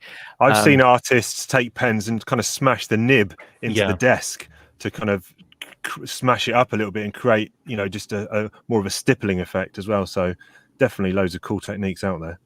David Lloyd had a very interesting one as well, the V for Vendetta artist, where he at a convention, he basically has a big tub of different drawing implements, and a lot of the time he seemed to be going to a very basic Crayola crayon as his instrument of choice for doing a drawing, the kind of thing that might be given to you for free in Pizza Hut to keep the kids entertained. Not colouring the lines. But producing these, amazing results with such confidence, which you can do when you're as talented as he is. Can I just say that McQuake looks like if Wall-E and Skylinks a child? Very good. Very good. I would read that fan fiction. Yeah, definitely. I wanted his comics. I don't want to read that prose. Oh, is this? I'm going to have to apologies, guys. I have some kind of disaster that I need to run to. So lovely to be here. Thanks to all these fine people down the side. I'm going to catch up when this goes live. Let me know, Mark. Or when this goes out as a regular episode, not live, let me know, because I'm going to catch up with all the stuff that I've missed. But so long, people. Bye, Chief. See you, Chief. There we go. Bye, Thanks, Chief. Cool. There we go. There goes Chief. He's gone. He's off the show. He's got stuff to do, and he's going to get his haircut. Can I take a guess on this that I know is wrong? Go on. You're probably right. I'm guessing you're right. This looks like Scott Morse, but I see a K in the signature, so I know it's not. No. It is Matt Ah. Kint, Huh. of Mind MGMT fame. So this is an artist and a book. Well, a book specifically at MGMT that I intended to read, but never got around to buying or reading. So unusually for me, most of the artists that I have something in my collection for are ones that I've got some level of connection with through the work itself. That I've read their stuff, collect their stuff, enjoy it. Here was just an instance where Matt was at Thought Bubble. He didn't have a queue. He was doing sketches. I knew of his work, and I knew that it was widely acclaimed. Expected that I would read it at some point. I thought, why not? Let me ask if he'll do me something. And this is the result. Do you know, is this a character from that series? I know that this isn't Batman. I believe it's the main character from the series, but Although I'm not familiar with it. Kind of looks like matches Malone, which is one of Bruce Batman's disguises when he's anyway. It's kind of got a shaggy beard, so matches kind of is a bit more distinguished with a kind of pencil. Kent's done a lot of work for Valiant too, hasn't he? As a writer. Yeah, of course, because he's a writer, artist, double threat. I like you. I have those trades, but I haven't read them yet. I like the steam coming off his head as well on that one. I bet in 5 or 10 years, you'll read that series, Mark, and you'll come back to the sketchbook, and suddenly this drawing will have a lot more emotional meaning for you. Yeah, absolutely. Cool. I'll skip on to the next one. Let's see. Oh, nice. Nice. Who's that? This is Dylan Teague, Judge Anderson. So I know, Tim, you saw a Dylan Teague recently from Chief's lineup. He drew a fatty with the wheel supporting his tummy. So Dylan has is mostly associated with 2000 AD. He's done quite a lot of coloring, but he's very clearly, as you can see, a very talented penciler, inker, colorist combination. And yeah, here he's illustrating Judge Anderson, an artist that takes an awful lot of time to over his convention sketches to make sure that they're just looking perfect and just coming out as he intended.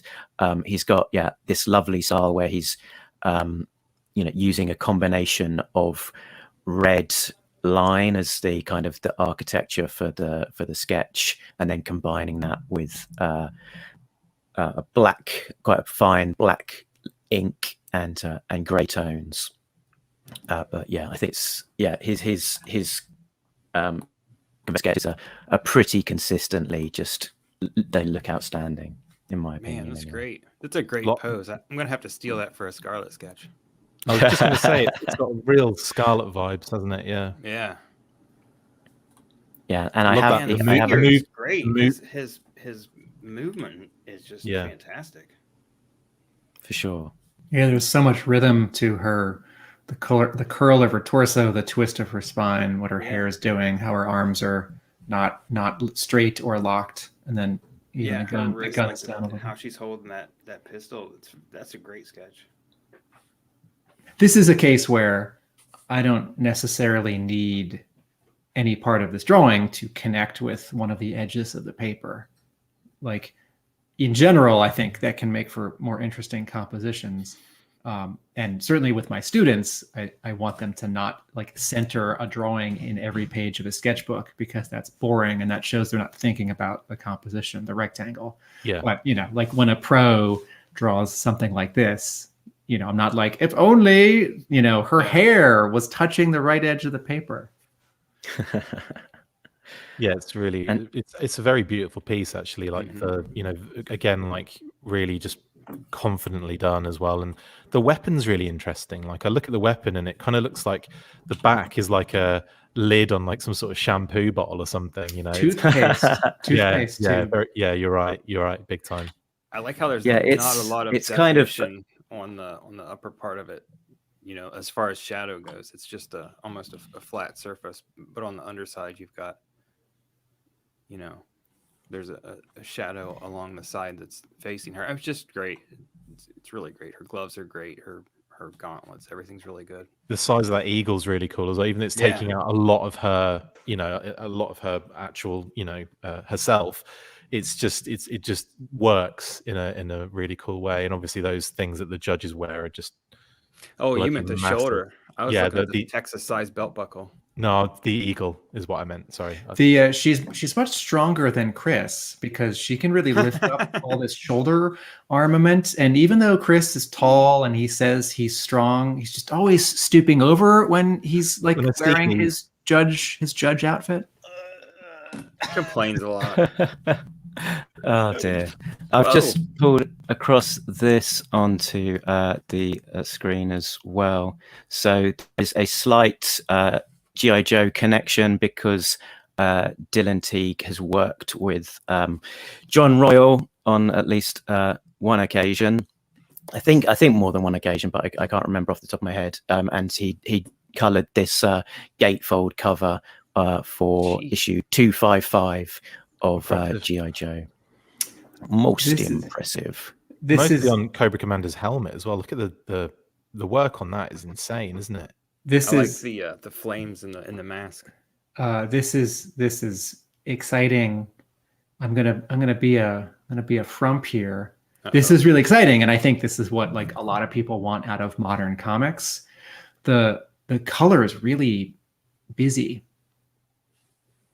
and there are so many points of high contrast where there's a very, very bright something next to a dark something. I sort of mean every explosion. Mm-hmm. I feel like all the kind of is hard to make. Yeah, I feel like those explosions, particularly, I feel like the fire on either side of Cobra Commander, I feel like that can be as bright as it is, and then the fire sort of under and behind Firefly, it's not quite as intense, but you know, in the background, I'd like to tone those down a little bit because the background is really loud, and you know, and then this will get a different treatment with logos across the top. You know, I critique lightly because I can't do this, and I'm not a professional colorist, and no one's paying me or asking me to do this. But as a viewer, as a fan, as a reader, there's a lot going on.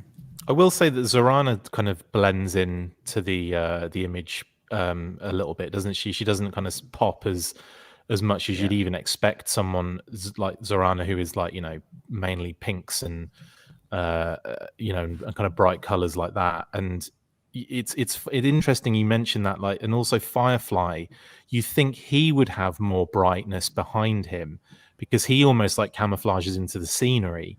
So, you know, obviously there is a bit of fire behind him, but like you'd almost expect him to have something else kind of like lifting him off the page a little bit. And it's, yeah, I see what you mean. Definitely. Like a lot of there's a lot of things you miss, and there's some odd spaces of there's odd negative spaces like underneath Zorana between Firefly and Destro, where everyone else is like really close next to each other in close proximity. Then all of a sudden there's this space there.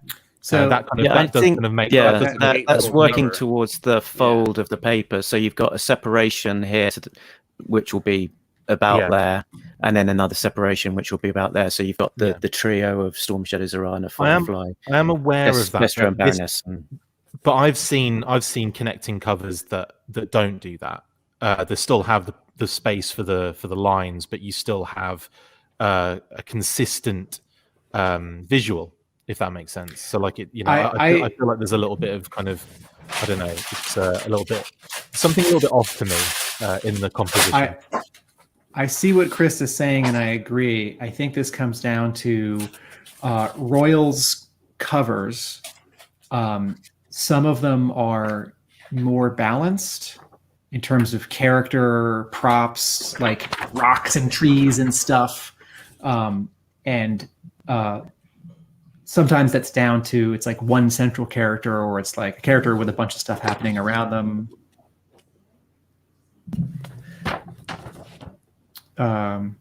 Yeah, they might. There's plenty of negative space under Zerana's feet, but for example, they might have said leave space for the barcode, and he might have thought it's like, well, the barcode might go this way. Just as a thought exercise, because I'm always thinking about color in comics every single day. Just as a thought exercise, pretend that the explosions in the background, all the like the blasts coming out of both ends of the fire bat, and the sky itself, pretend that the sky is flat and not a gradient. Pretend that the explosions are each 2 or 3 colors, like just one yellow and like one sort of burnt orangey red. And that everything in the foreground and the middle ground gets these really intense render treatments. Then these characters would pop differently. It's kind of like we talked about yesterday, Tim, on the latest Devil's Due episode about like every window in the buildings. They seem to make everything glow, not just lit up, but everything had a glow to it. And it's like, it overdoes it in a way. Let's get back to Mark's sketchbook. Yeah. Yeah, we're not here to rip up a John Royal cover. Here we go. So I doubt you'll guess this, to be honest. Is this Ben Oliver? Ding, ding, ding! You did guess it. That's amazing. That is a good eye. Oliver's really good. There we go. Ben Oliver. So how did post a lot of nice stuff on Facebook all the time. How did you pick Marv for Ben Oliver? Because he's so identified with like Batman, Superman, Batwing, and he did some Ultimate X-Men. How did you pick Marv? Yeah, so this was still back in 2015. So I don't know. It might have been pre some of that stuff that you mentioned. It might have been pre Batwing. Ben is a Brit. He often appears at UK conventions. Very nice guy, obviously very talented. He has an interesting approach to a lot of his art, that he will sort of work in a kind of quite a fine penciled style on the page, and then really throw the works at it when it comes to color, sort of doing digital, often digital colors, or a combination of digital and analog techniques of maybe doing a couple of passes at it as sort of working up on the tape on the page, maybe finishing doing another layer in digital on the computer, maybe then printing it out and going over in some traditional coloring techniques and stuff like that. So his work is consistently very interesting and very beautiful. And I thought, so I definitely wanted something from Ben. Didn't necessarily have a huge amount of spare money at the time, so I asked for something that I could afford at the time, which was a pencil headshot. And I thought, what could I ask him for that would be interesting to see in his style, and maybe something that he's not drawn before that will be something new and different and interesting. And maybe in the back of my mind, I was thinking of his approach to Cable from, or is it Cable? Yes, Cable from the Ultimate X-Men that he did, which I thought was a very interesting interpretation on the character, which is kind of, you can kind of see in the crossover between the feel of that character and potentially Marv.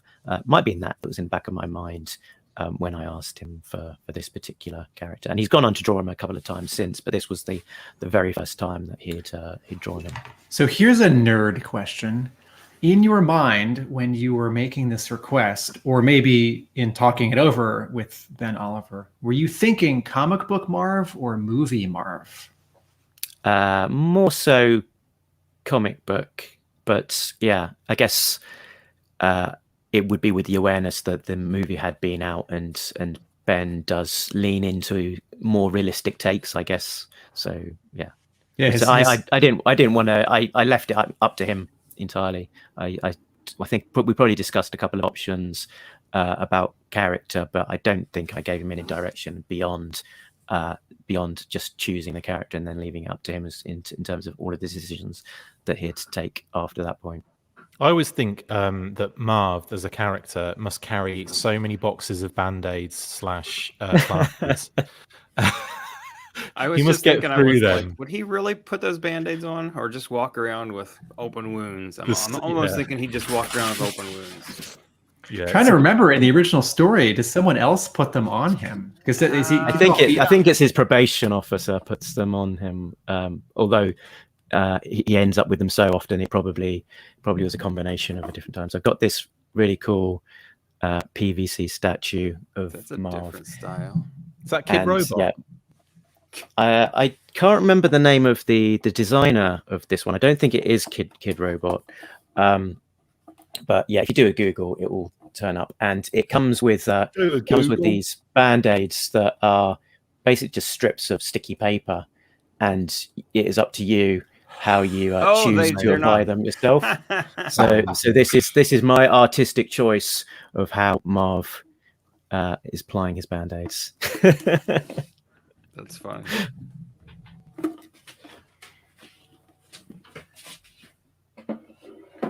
And Ben Oliver drew a He-Man and the Masters of the Universe issue for DC. Oh wow!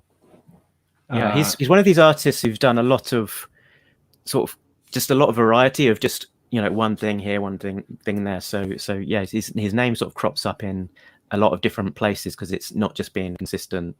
Stay on one or two books. It's kind of been a mix and match approach. Eric So Art Toys. Yeah, cool.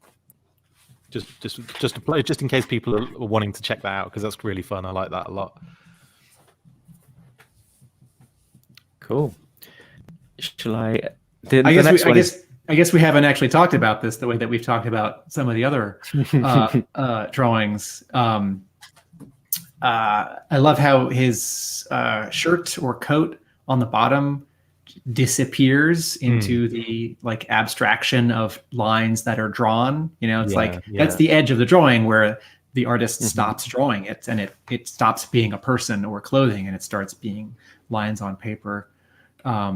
Is there a little bit of white in front of his mouth? No, that's just an artifact of the scan. Man, I love that face. His nose is just perfect. The shape of his nose and his eyes.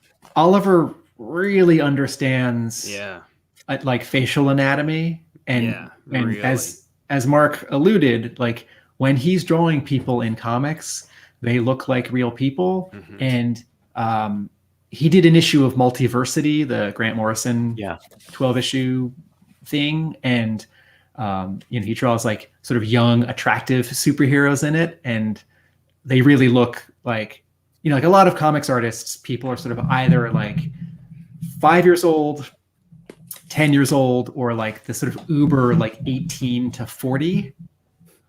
A lot of artists just draw everyone in that sort of, it's you look at artists, you look at Batman or Bruce Wayne, and you can't tell if he's 25 or 30 or 40. Yeah. And then when they're it's like Aunt May, I'll just draw one line under their eyes. It's not actually how old people's faces change, but hey, it's a shorthand. And Oliver can really draw distinct faces and differences in age, and these sort of 4 or 5 or 6 pencil swipes at a time that are both creating all the contours of skin over muscles over bone, but also adding to this idea of grizzled and injured Marv. That's great. And he really understands the planes of the face. Yeah. So she's saying this is what we're taking these sort of series of maybe 5 grouped sort of parallel lines together and sort of applying them within intent. What I think you were saying about maybe seeing a bit of white in there is that you might be able to make it out. There's some sort of faint blue line sitting underneath the graphite gray of the pencil. So it was doing the outline in a very light blue, and I think in places he's rubbed that out, and that's taken away some of the ivory sheen of the paper. So giving it a bit more a white. Yeah, there's a bit of a glow around the mouth, definitely, kind of like around the front of it that you can kind of make So I out. think that's because of the eraser, I think. Oliver is one of those artists who he draws everyone a little like pretty and like attractive, like his Cable, I guess Ultimate Cable is a little younger than regular Marvel Universe Cable. But his Cable is sort of like a little pretty and not so grizzled.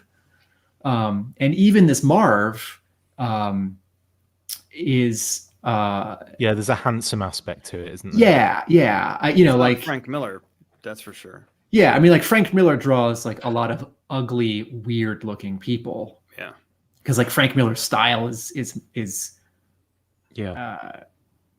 not about like pretty. Agreed. Very good. Cool. The next one is a convention sketch. I think it's my only one in this book from the Lakes Festival in 2015. So this is from. I'll let you guess.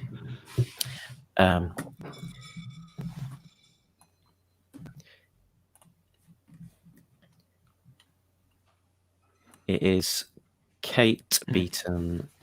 And a sketch of Napoleon, which is a character that appears in some of her cartooning, and she was next to Stuart Immonen at the Lakes Convention. I think it was a Canadian grouping of creators.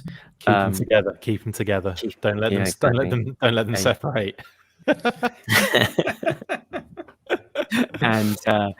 I'd got bought from her a book that she was selling, which I think is called The Princess and the Pony, which is about a young girl who wanted to be a warrior and was given and wanted to have a sort of a war horse that she could ride into battle on, but was given a pony instead, which kind of looked a little bit dumpy. And it's just such a fun book, really sort of aimed at a children's audience, really, but very delightful. And while I was there and getting that book, I just was fortunate to get a nice little quick sketch from her at the same time.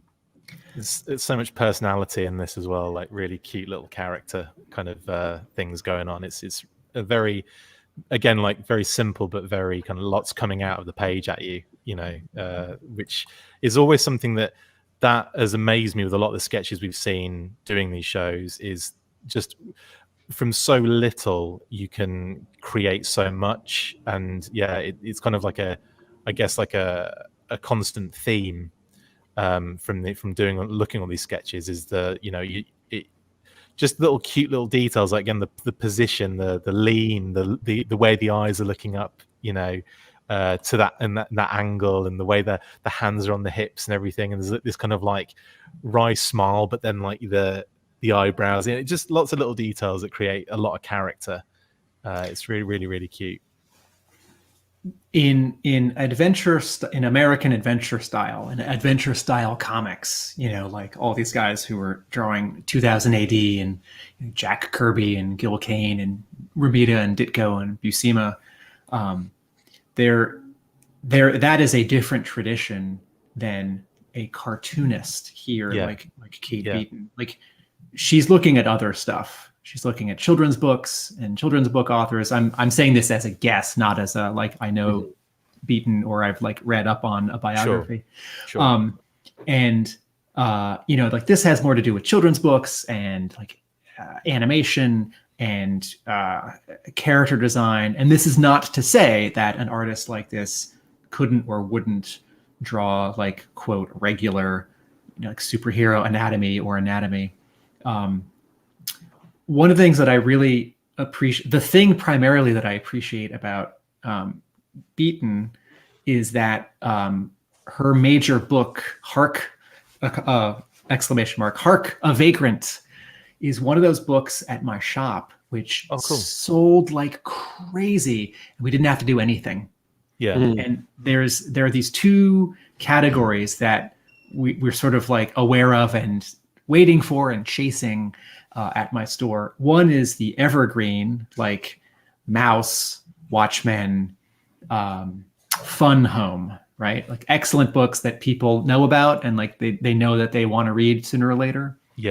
Or maybe they don't know about it, but it's like, let me tell you about the bucket list kind of ones sort of thing, right? Yeah. And then there are books where either because someone has over the years built up a following online and they're not coming through a more traditional Marvel, DC, Image, Dark Horse, Boom, IDW like path, or because maybe they like hit early and big online because like some website like carries them and suddenly they like explode.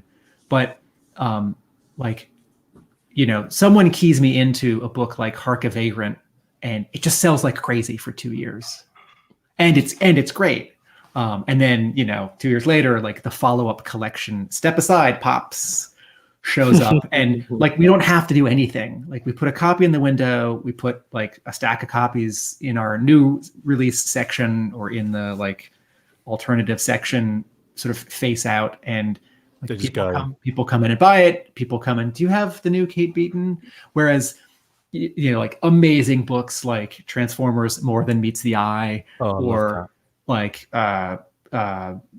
Sleep, you know, any of the Brubaker, Phillips stuff, or like sometimes I just have to remind people about how amazing Carl Barks's Scrooge and Donald work. Like that stuff I often have to talk through, and I'm happy to talk about it. But people just come in. It's like, do you have Hark a Vagrant? Or I really liked Hark a Vagrant. Like now what do I read? Yeah. So for making great work that sells, Kate Beaton. Awesome. Cool. Right. What's next? Not that. That. Ooh. Oh wow. I don't like the big smiley face that they've added. I'm just kidding. I know what that is. Manco? Who's your guess? Leonardo Manco? No. No. The character is, if you hadn't realized, Wolverine. Wolverine. Yep. Oh. I thought it was Werewolf by Night. I'm getting a lot of vibes from the way that the eyes and the mouth are shaded. That's reminding me of a particular artist, but I can't think of the name. I feel like I've seen. Has he done the interiors of the Wolverine comic where it's been very similar to that style? Ish, not quite. Covers. So he's drawn Wolverine as a character within the pages of Marvel books. Shall I put you out of your misery? Go on then. I have a guess. Hang on. Wait, Too late. Oh, I'm sorry. I'm. It looks like I'm looking. I'll just pop back. I was Googling something. Let me just pop back over. Yeah, I wouldn't have guessed that. Please reveal. The reveal is John Bolton. Oh wow, cool. So one of his most famous runs was from the pages of Classic X-Men. So this was a reprint of Claremont's Uncanny X-Men, and the fairly unique approach that they took to the book was to commission new stories set in the same period as the main story that was being reprinted in the back, written by Claremont, but mostly with art by John Bolton in a quite this, you know, sophisticated style that he uses. So this was a relatively quick sketch. It was from NICE, which is one of my favorite conventions in the UK, from 2016. John Bolton was promoting his latest book, which I believe is called Shame, which is a fully painted mini-series in sort of what's it like, a nice kind of, not quite hardback but prestige format. It's what I'm trying to think of. And then that's recently been collected as a proper hardbound collection. So they were offering a thing where buy a signed edition of the miniseries and a sketch package kind of thing. So that's this sort of has a little similar vibe to me, and kind of the simplicity of, you remember when you I can't remember who it was that drew it now, but that kind of gorilla, was it like an ape? And it was just like a couple of lines. Yeah, like just literally like a few lines. I know it's not as simplified as that, but there's that kind of thing of, there isn't, I mean, when you really look at it, there aren't a lot of things going on here other than the Chris McLeod shoulders, if I took my shirt off. And also, like, you know, the kind of the mane of hair is like one piece, the face is one set like shape, and then you've just got those like little shaded sections that are almost like locked together. So it's like you can almost take, you know, like like 4 elements of this piece, and again, like I really like that kind of scratchy style as well. Like, you know, what you were saying earlier, Tim, about the kind of that really loose use of like pencils, to where it kind of becomes almost, is it actually the drawing, or is it now becoming abstract? It's almost like kind of morphing between those two kind of things, isn't it? I really like that about and I think it's a look that probably has partly come about from his painting, that it's you know, a almost like the first stage of having you know, working up something in paints is having that underlayer in the pencils, which will, you know, be brought out as you layer on the paint and the different colors and the shading in that stage of the illustration. This drawing looks like Bolton only ever picked up the pencil 3 times. It looks like you can see a line start. He did it with an Etch-a-Sketch. It's a certain kind of thinking. You can see where a line starts or ends on the far left. You can see where a line starts or ends on the far right. Yep. And then all the shadows for the eyes and the nose mouth area, that feels like a slightly different decision, turning the pencil a little bit more on its side. But sort of everything else, the shoulders, which become the side hair, the top hair, the other side hair, and then the other shoulder, that just looks like one continuous contour. It does, yeah. Mark, for sure, that definitely this right shoulder here, the line you can see, you know, is here, works all the way up to here. You know, I think as well, like it almost looks like it connects to the outer. Like he's done it really well as well. The one on the left hand side, as we look at it, his right shoulder, there's a darker line closer to where the mane starts, and that looks like, you know, it could have been an end there, but they do look like they connect, almost like joined up writing to the mane. It's quite incredible. I'm curious, Mark, since Bolton is so associated with Vertigo and Neil Gaiman and like dark fantasy or like serious and mature comics, though he had that like 2 or 3 year run of X-Men stories around 86, 87. When you asked for Wolverine, what was his reaction? Get out. I think it was yeah, okay, Wolverine, no Wolverine, I'll get on with it kind of thing. Yeah, not you know, not too much of a strong reaction. It was just like, yeah, Wolverine, yeah, I could do that. Cool. Let's go. Yeah. That's what you want to hear, isn't it? You don't want to hear the resistance, the like, push. I haven't drawn that guy in 30 years. You don't want to hear him groan. I'm saying this. Come on. I'm saying this seriously and flatly. I'm not saying this as a joke. I like how big his signature is. I want in some of these convention sketches, I think because someone's rushing through it or someone's signature isn't as important on a sketch as it is on like the cover of their book. But when I'm flipping through convention sketches, barring you covering it up with a blue smiley face, I really want to be able to read that name. And like, I think a lot of comics artists don't think of themselves as famous or special. It's just a job. You know, it's like when talk show hosts are talking to actors, it's like, oh, what you do is so great. And, you know, someone like Harrison Ford is like, I'm not an EMT. I'm not saving lives. I'm just getting up in front of a camera and like pretending. It's like, you don't have to put me on a pedestal. I think a lot of comics artists, it's like, well, I got to draw all day, make some money. Got to draw all day tomorrow, and then like in 2 months, I'm flying to London or whatever to like sign books all day, or I hope there's a line and I'm interacting with. And I think a lot of us like put comics artists on a pedestal because it's like, I want to make comics, or it's like that person wrote or drew my favorite story, so they become a personal kind of celebrity. So like you turn the page and like, let's say John Bolton his work has an emotional connection for you. I want that signature big. It's like, this is my John Bolton sketch. It's like, I would love that Kate Beaton signature on the previous page to be like 4 times bigger. It's like, Kate freaking Beaton drew Napoleon for me. There we go. Yeah. Thank you. It also, her signature also completely fits with the scale and style of the drawing. So it's great. But also a legible signature is nice as well.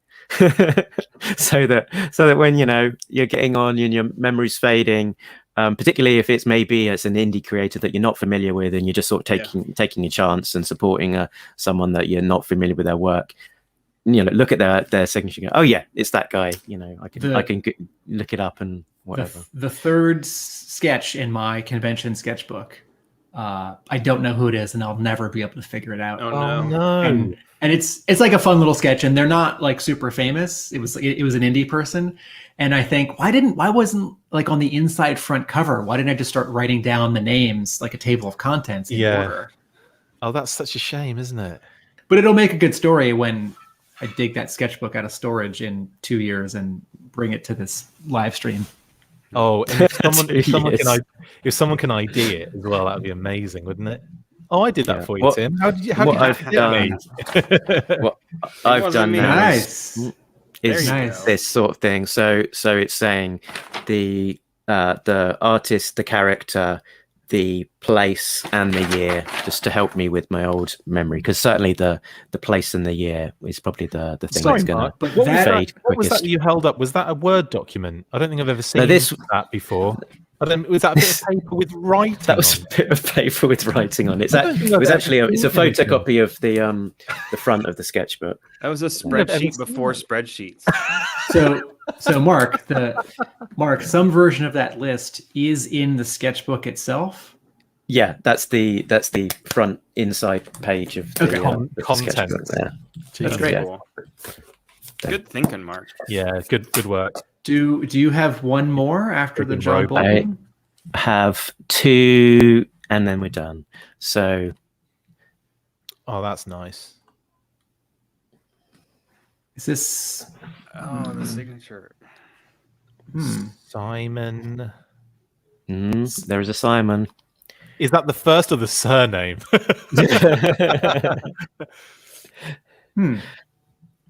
Okay, let's go.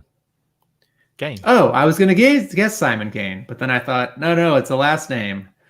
Oh, look at me. Give me the points. I win the game show. I was going to get it right. Hey, I said I'd Simon give you the point first. for that. I said Simon first, even though all I was doing was reading what was in front of me. What's the nickname again? It is. It's the character is Sid. Oh, okay. From the book. They're not like. So I just flash it up there. So this is the book. So it's not a great image of it actually.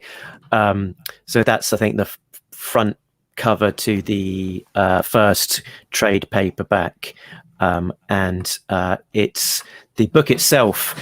It looks lovely, and that's a sort of combination of Simon working in concert with the colorist Geordie Belair, who's colorist writer. Now, was writing the likes of Punisher, I think. And one of the best colorists in the biz, a true grasp of how color works, and not afraid to go in with quite a lot of flat color, for example, and not muddy it all up with shining gradients here. Not as many explosions in the background. Is that what you're saying? My favorite example of that is that Belair colored the first 6 issues of the Tom King Batman that David Finch drew, and it's just like 3 or 4 or 5 colors per panel, and nothing is rendered. Nothing's like.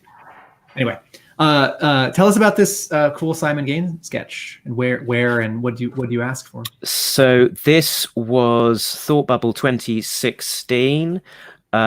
I was aware of Simon and his work from the book They're Not Like Us, which had relatively recently been out, and I think I just recently read the first trade paperback. And I think he was one of these guests who wasn't advertised as in advance as being a guest at all, but happened to be there when was maybe made the decision to attend quite late on in after all of these things had been finalized, or maybe he was just going there to hang out with some of his friends and colleagues from the business. And I saw him there on Artist's Alley. With Thought Bubble is mostly just Artist's Alley. It's very much a creator show. But I was walking along, saw his name, thought, I know that name. Didn't know that you're going to be here. Sort of just said hello. Didn't noted that it was a surprise to see him, but that I was very glad that I'd recently read his book and very much liked it, and whether he might possibly do me a sketch of the lead character from the book. And he said yes, just give me the book and leave it with me, and come back in a bit, and just was literally beyond knowing that he was going to do a sketch and it was going to involve the character from the book. Had no idea. Came back to him a little bit later, probably 1 or 2 hours later, after I've been doing some wondering about elsewhere.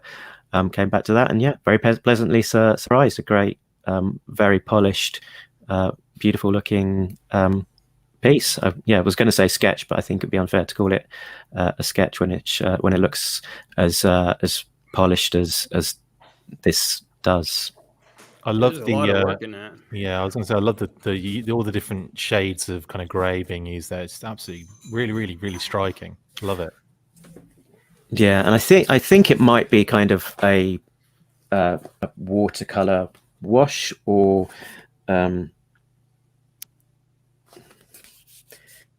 hard to say. Jay, Maybe diluted. Smudge diluted ink, perhaps.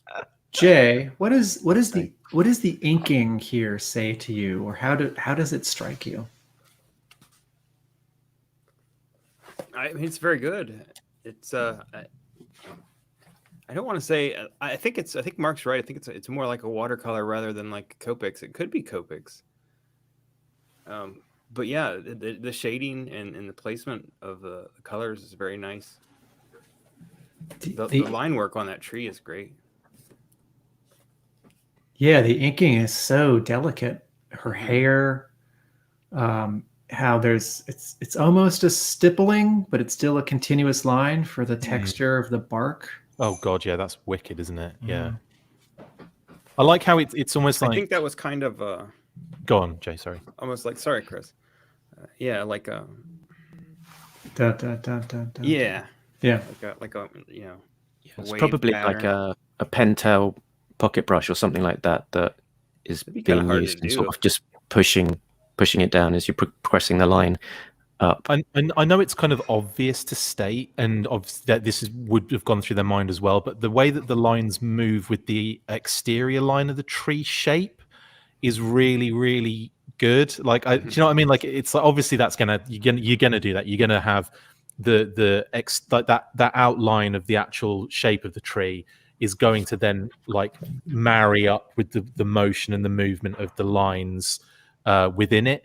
But it just makes that tree look so much better for all that simple but really effective detail. And yeah, it's gorgeous. Like, the wavy nature of it as it goes to the bottom, that kind of like almost natural, random kind of flowing movement in nature is caught really well in that inking. And I think it's Copic markers personally, because I've seen it done like this before, and it just has that look to me.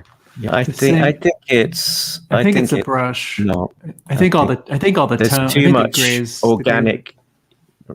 Can you look at her elbow? Can you see? I see. A lot of I guess that little white spot on rough the jeans edges as to it. well. Yeah, But to Chris's comment about the tree bark, the same way that the lines are describing the dimensional contours, like around her shoulder, like around her rib cage, under her breast, the like around her legs, like the tightness in the pants.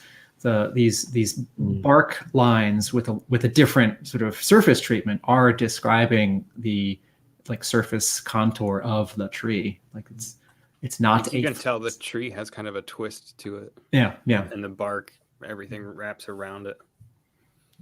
This guy sure can draw. Yeah. Didn't he it's do almost like a Paul Pope picture? Yeah, I see that. Mm-hmm. Didn't Simon Gain work on Prophet, the weird sci-fi re-envisioning of Prophet? For You might be right. I think he did. What was that? Those were Rob Liefeld let like 10 up and coming. I mean, it was like 1 or 2 guys, but by the end of the run, because I think the run's 6 paperbacks, it ended up being, anyway, I think Gain worked on Brandon Graham. Am I remembering that? Yeah. Right. Thank you. Cool. Should we move on to the next and final piece from this sketchbook? Let's see, actually, what this sketchbook started in 2012. The last piece that I've got in there was 2019 Thought Bubble, which was the last convention I've been to. And I've got 1, 2, 3, 4, 5, 6, 7, 8, 9, 10. Oh, 10 pages left in it, actually. Crikey. That's going to take a while to fill up. Because I'm getting less in this one because I've now got a dedicated G.I. Joe sketchbook. So quite often I'll be going to that one as my sketchbook of choice. Okay, last one.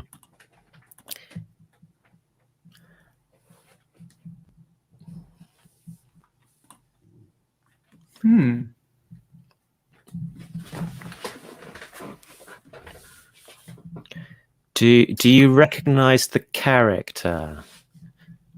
Is it? It's not the guy from. It's Star Wars. It's from Solo. It's the. That's right. It's the something Ness. Something That's Ness. Right. I can't remember the name. Sorry. The character's name is Enfys Ness. Enfys Ness. I hate myself. Oh, cool. A Glenn Dillon drawing.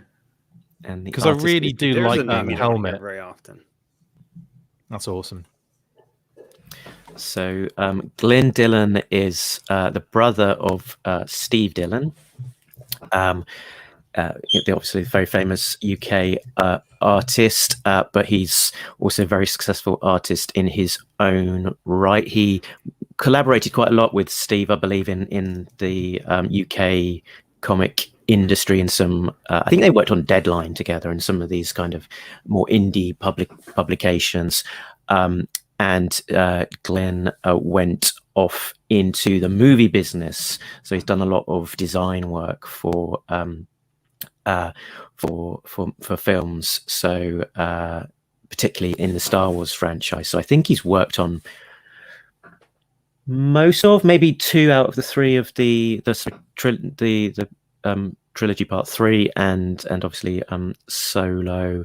And what was he telling? Oh, he's been working recently on the Batman movie, the latest one that they were. Oh, wow. They were Have any of you the Pattinson movie? Robert That's Pattinson. right. Yeah. Have any? I of want to you say read... Matt Reeve directed, but I might be misremembering the name. I think that's right. Yes. Have any of you read Glenn Dillon's graphic novel, The Now of Brown? No. I have got it on my shelf, but shamefully, I have never read it. But it looked amazing. Shamefully, I have not read it either, and my wife and my manager have both recommended it to me. So it's on my list, and it's one of those books that sometimes someone comes into my shop and they say, like, I've read these 3 books. I sort of want something different, sort of about this or that. They're not looking for like crime or like humor or superhero, and it's like, what about this? So I've sold that a bunch, and it's Tim, just out of interest, how many books are you currently reading, or are you a little bit more kind of loose with it? Because I know obviously as a shop, you're getting it all in pretty much all of the time. Are you like, how many books would you say you're currently reading at the moment? Thank you for holding up this helpful prop, Mark. But the special, not to interrupt you. No, please. It's that question, but Nice. in my copy of the book, I have got a little painted watercolor of Now there from That's brilliant. Glenn. Yeah.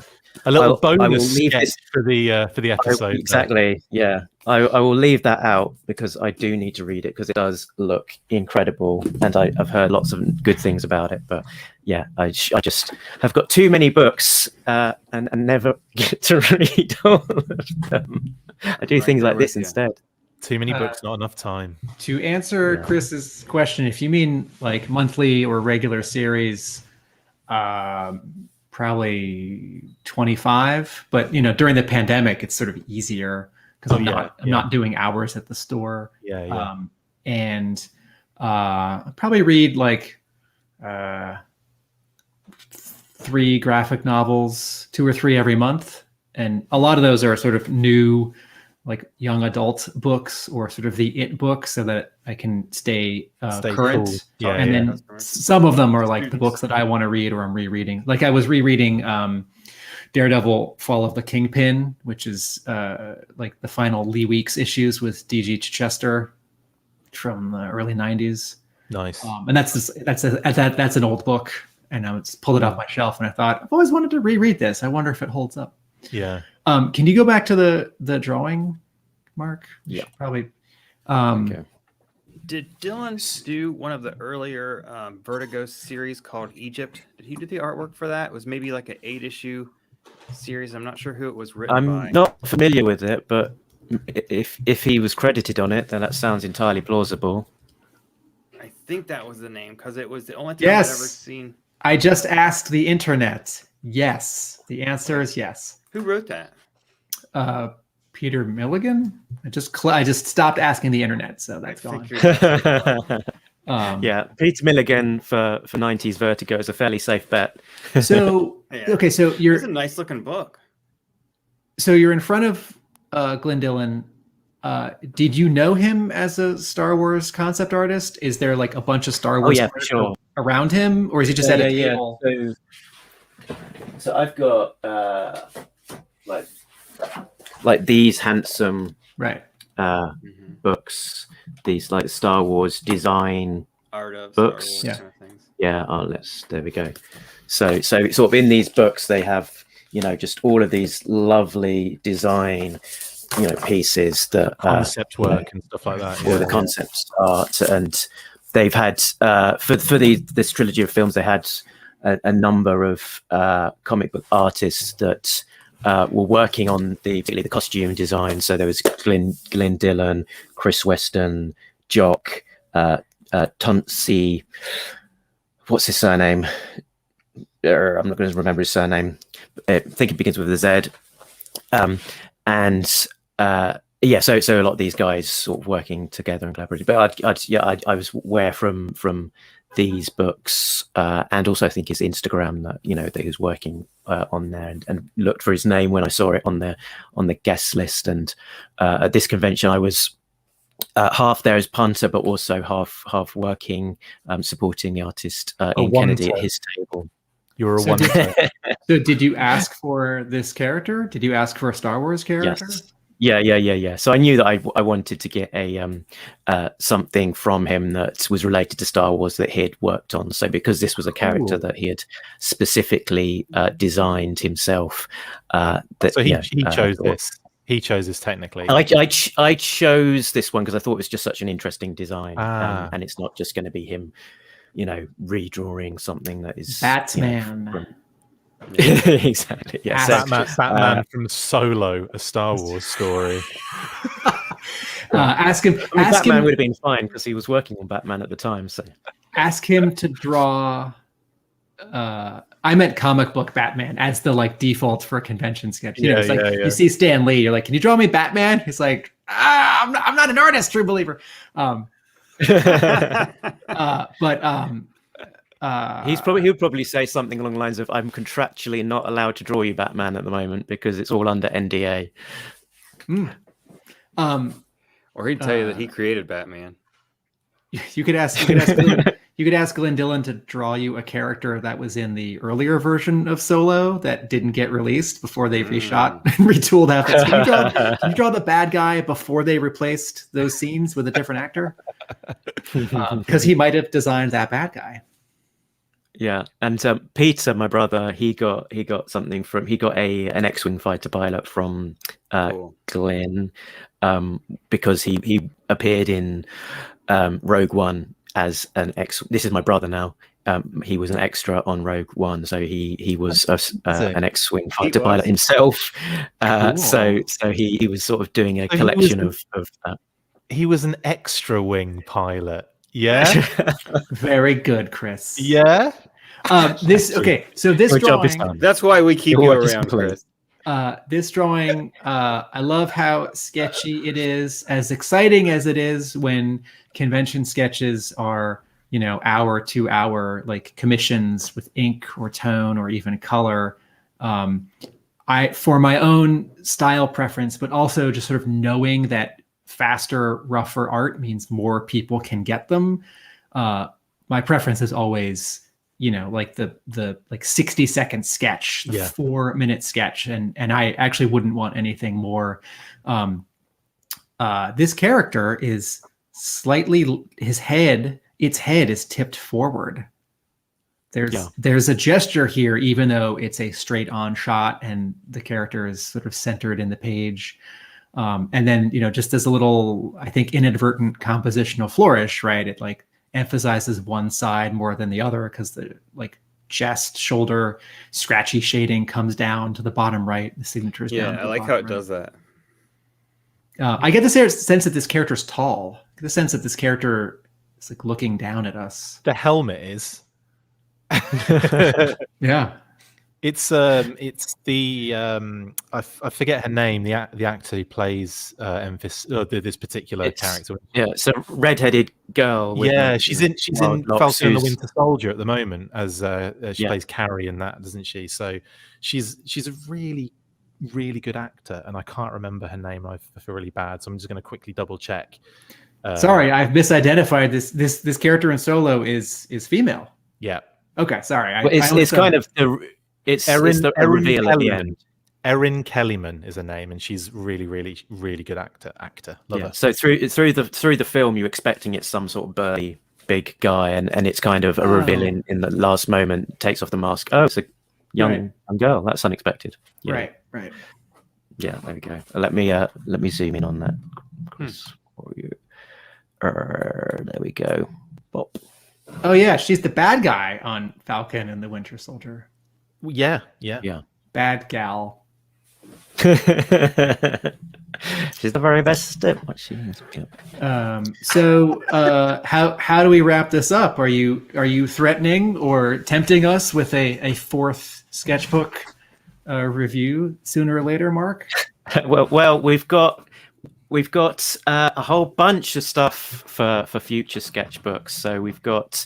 I'd very much like to see some of your art at some point, Tim. If you can, get into your Indiana Jones warehouse of wonders. But we will have John Thurman with his dedicated G.I. Joe sketchbook.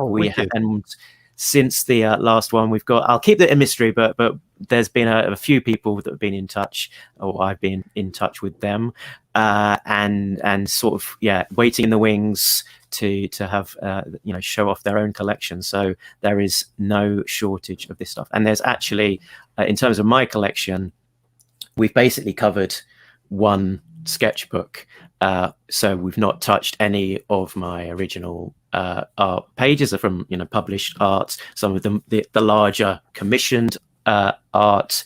I've got an A to Z sketchbook, which is one letter per character, So awesome. yeah, all of that. Then I've also got, and this is probably the one I'll come to next from my collection. I've got a G.I. Joe sketchbook, which is currently sitting in Dundee, being worked on as we speak. Awesome. Yeah. Cool. So I I'm wanna very see much the Robert looking Atkins forward to Firefly that you guys talked about. yeah. So yeah, we'll get to that one and stuff like that. So yeah, this format has got legs and can rumble on as long as we want to keep on doing it, I think. This format has got legs, unlike a lot of the sketches we've seen where they stop at the belt. Stop at You the can belt. cut it off at the belt. That's fine. Maybe we should cut this show off at the belt. Sorry, you should have ended the stream at that point. That'd have been perfect. This is where Chris holds up his pad and Oh yeah, sorry. says goodbye. And I Yeah, hold we up say, my- so Chris, hold up yeah, my- where my can we Post-it. find you? Where can we find you, Chris? If you want to find me, which I find that very difficult and hard to believe, you can find me at obviously at The Full Force on a lot of things on Twitter, Facebook, Podbean, iTunes, Stitcher, YouTube, of course, Patreon, Diagnostic 80. That's Diagnostic, the German spelling with a K, on Instagram and Twitter again. And yeah, and that's me. So look for us. Look for the news burst. We're up to date, up to the second news. We just dropped yesterday. Dropped the weekly for. Actually, not yesterday. It was Friday. We dropped the weekly for the Hasbro Pulse Fan Fest reactions. So that was a lot of fun. And I've been in touch with Henry Golding again. So we were probably. That's probably going to be happening at some point. We don't know exactly when, but yeah, we'll hopefully be getting Henry on the lead up to the movie, which happens in July now. So yeah, very exciting stuff. And we saw you on the monitor, the bank of monitors, sort of doing all of this Going nuts, in the Hasbro live stream. Act excited. I was like, okay, and then people are either sitting there just kind of going like, yep, and then there's me kind of going like, woo. And also what was really funny, and I had to double check this when I look back at the stream when it ended, but you can hear me shout Full Force through the headphones of the guy that was the main speaker of the thing. There's like, give us the Yo Joe, and I was like, Full Force, and so a couple of people messaged me saying we could totally hear you say Full Force. And I was like, no. And I went and listened back and like, yeah, you can. It's really clear. So that was funny. That's awesome. Yeah, had a good time. It was a lot of fun. Big shout out to Hasbro as well for hooking us up with that. Tim, where can people find you? I'm gonna rework this for our next episode. You put that down, sir. You can find him at the Full Force. No. Oh wow. Disruptive. Facebook, Get rid of him. Facebook, A Real American Book. Instagram, A Real American Book. Best of all, a realamericanbook.com. Check out the index because the blog's been around for 7 or 8 years. And if you're just seeing the posts from the last 6 months, you've got a lot of awesome reading to catch up on. Yeah. Okie dokie. And this guy down here, wake up. Wake. Where can people find you, Joe? There you see it? There you go. Nice. Break room sketches. Little mini Wolverine. What's that? Was that a mini Wolverine? Yeah. No? Sort of. Minus the hair. That's really nice. I love It's that. a little Jay Cordray doing a drawing of Jay Cordray as Arthur Adams drawing a very simple Monkey Man convention It's sketch. like 5 lines. That's 5 it. lines. All you get. 5 lines. Break room sketches. That's it. Find me on Facebook. Message me, tell me they suck. Ask me to color them. Whatever you want to do. Mark, Very where can good. everyone find you? At the Full Force. People can find me at talkingjoe.co.uk. So yeah, Chris, you're terrible. got links to all of the podcasts, all of the YouTubes, Instagram, Twitter, Facebook, and even Patreon. And thank you to our loyal Patreon subscribers who get to see all sorts of stuff exclusive and or in advance. So I think that's us all said and done, because you can catch All us right. down the road. Because we've been talking Joes. And we're all out of Joes. Full force. No.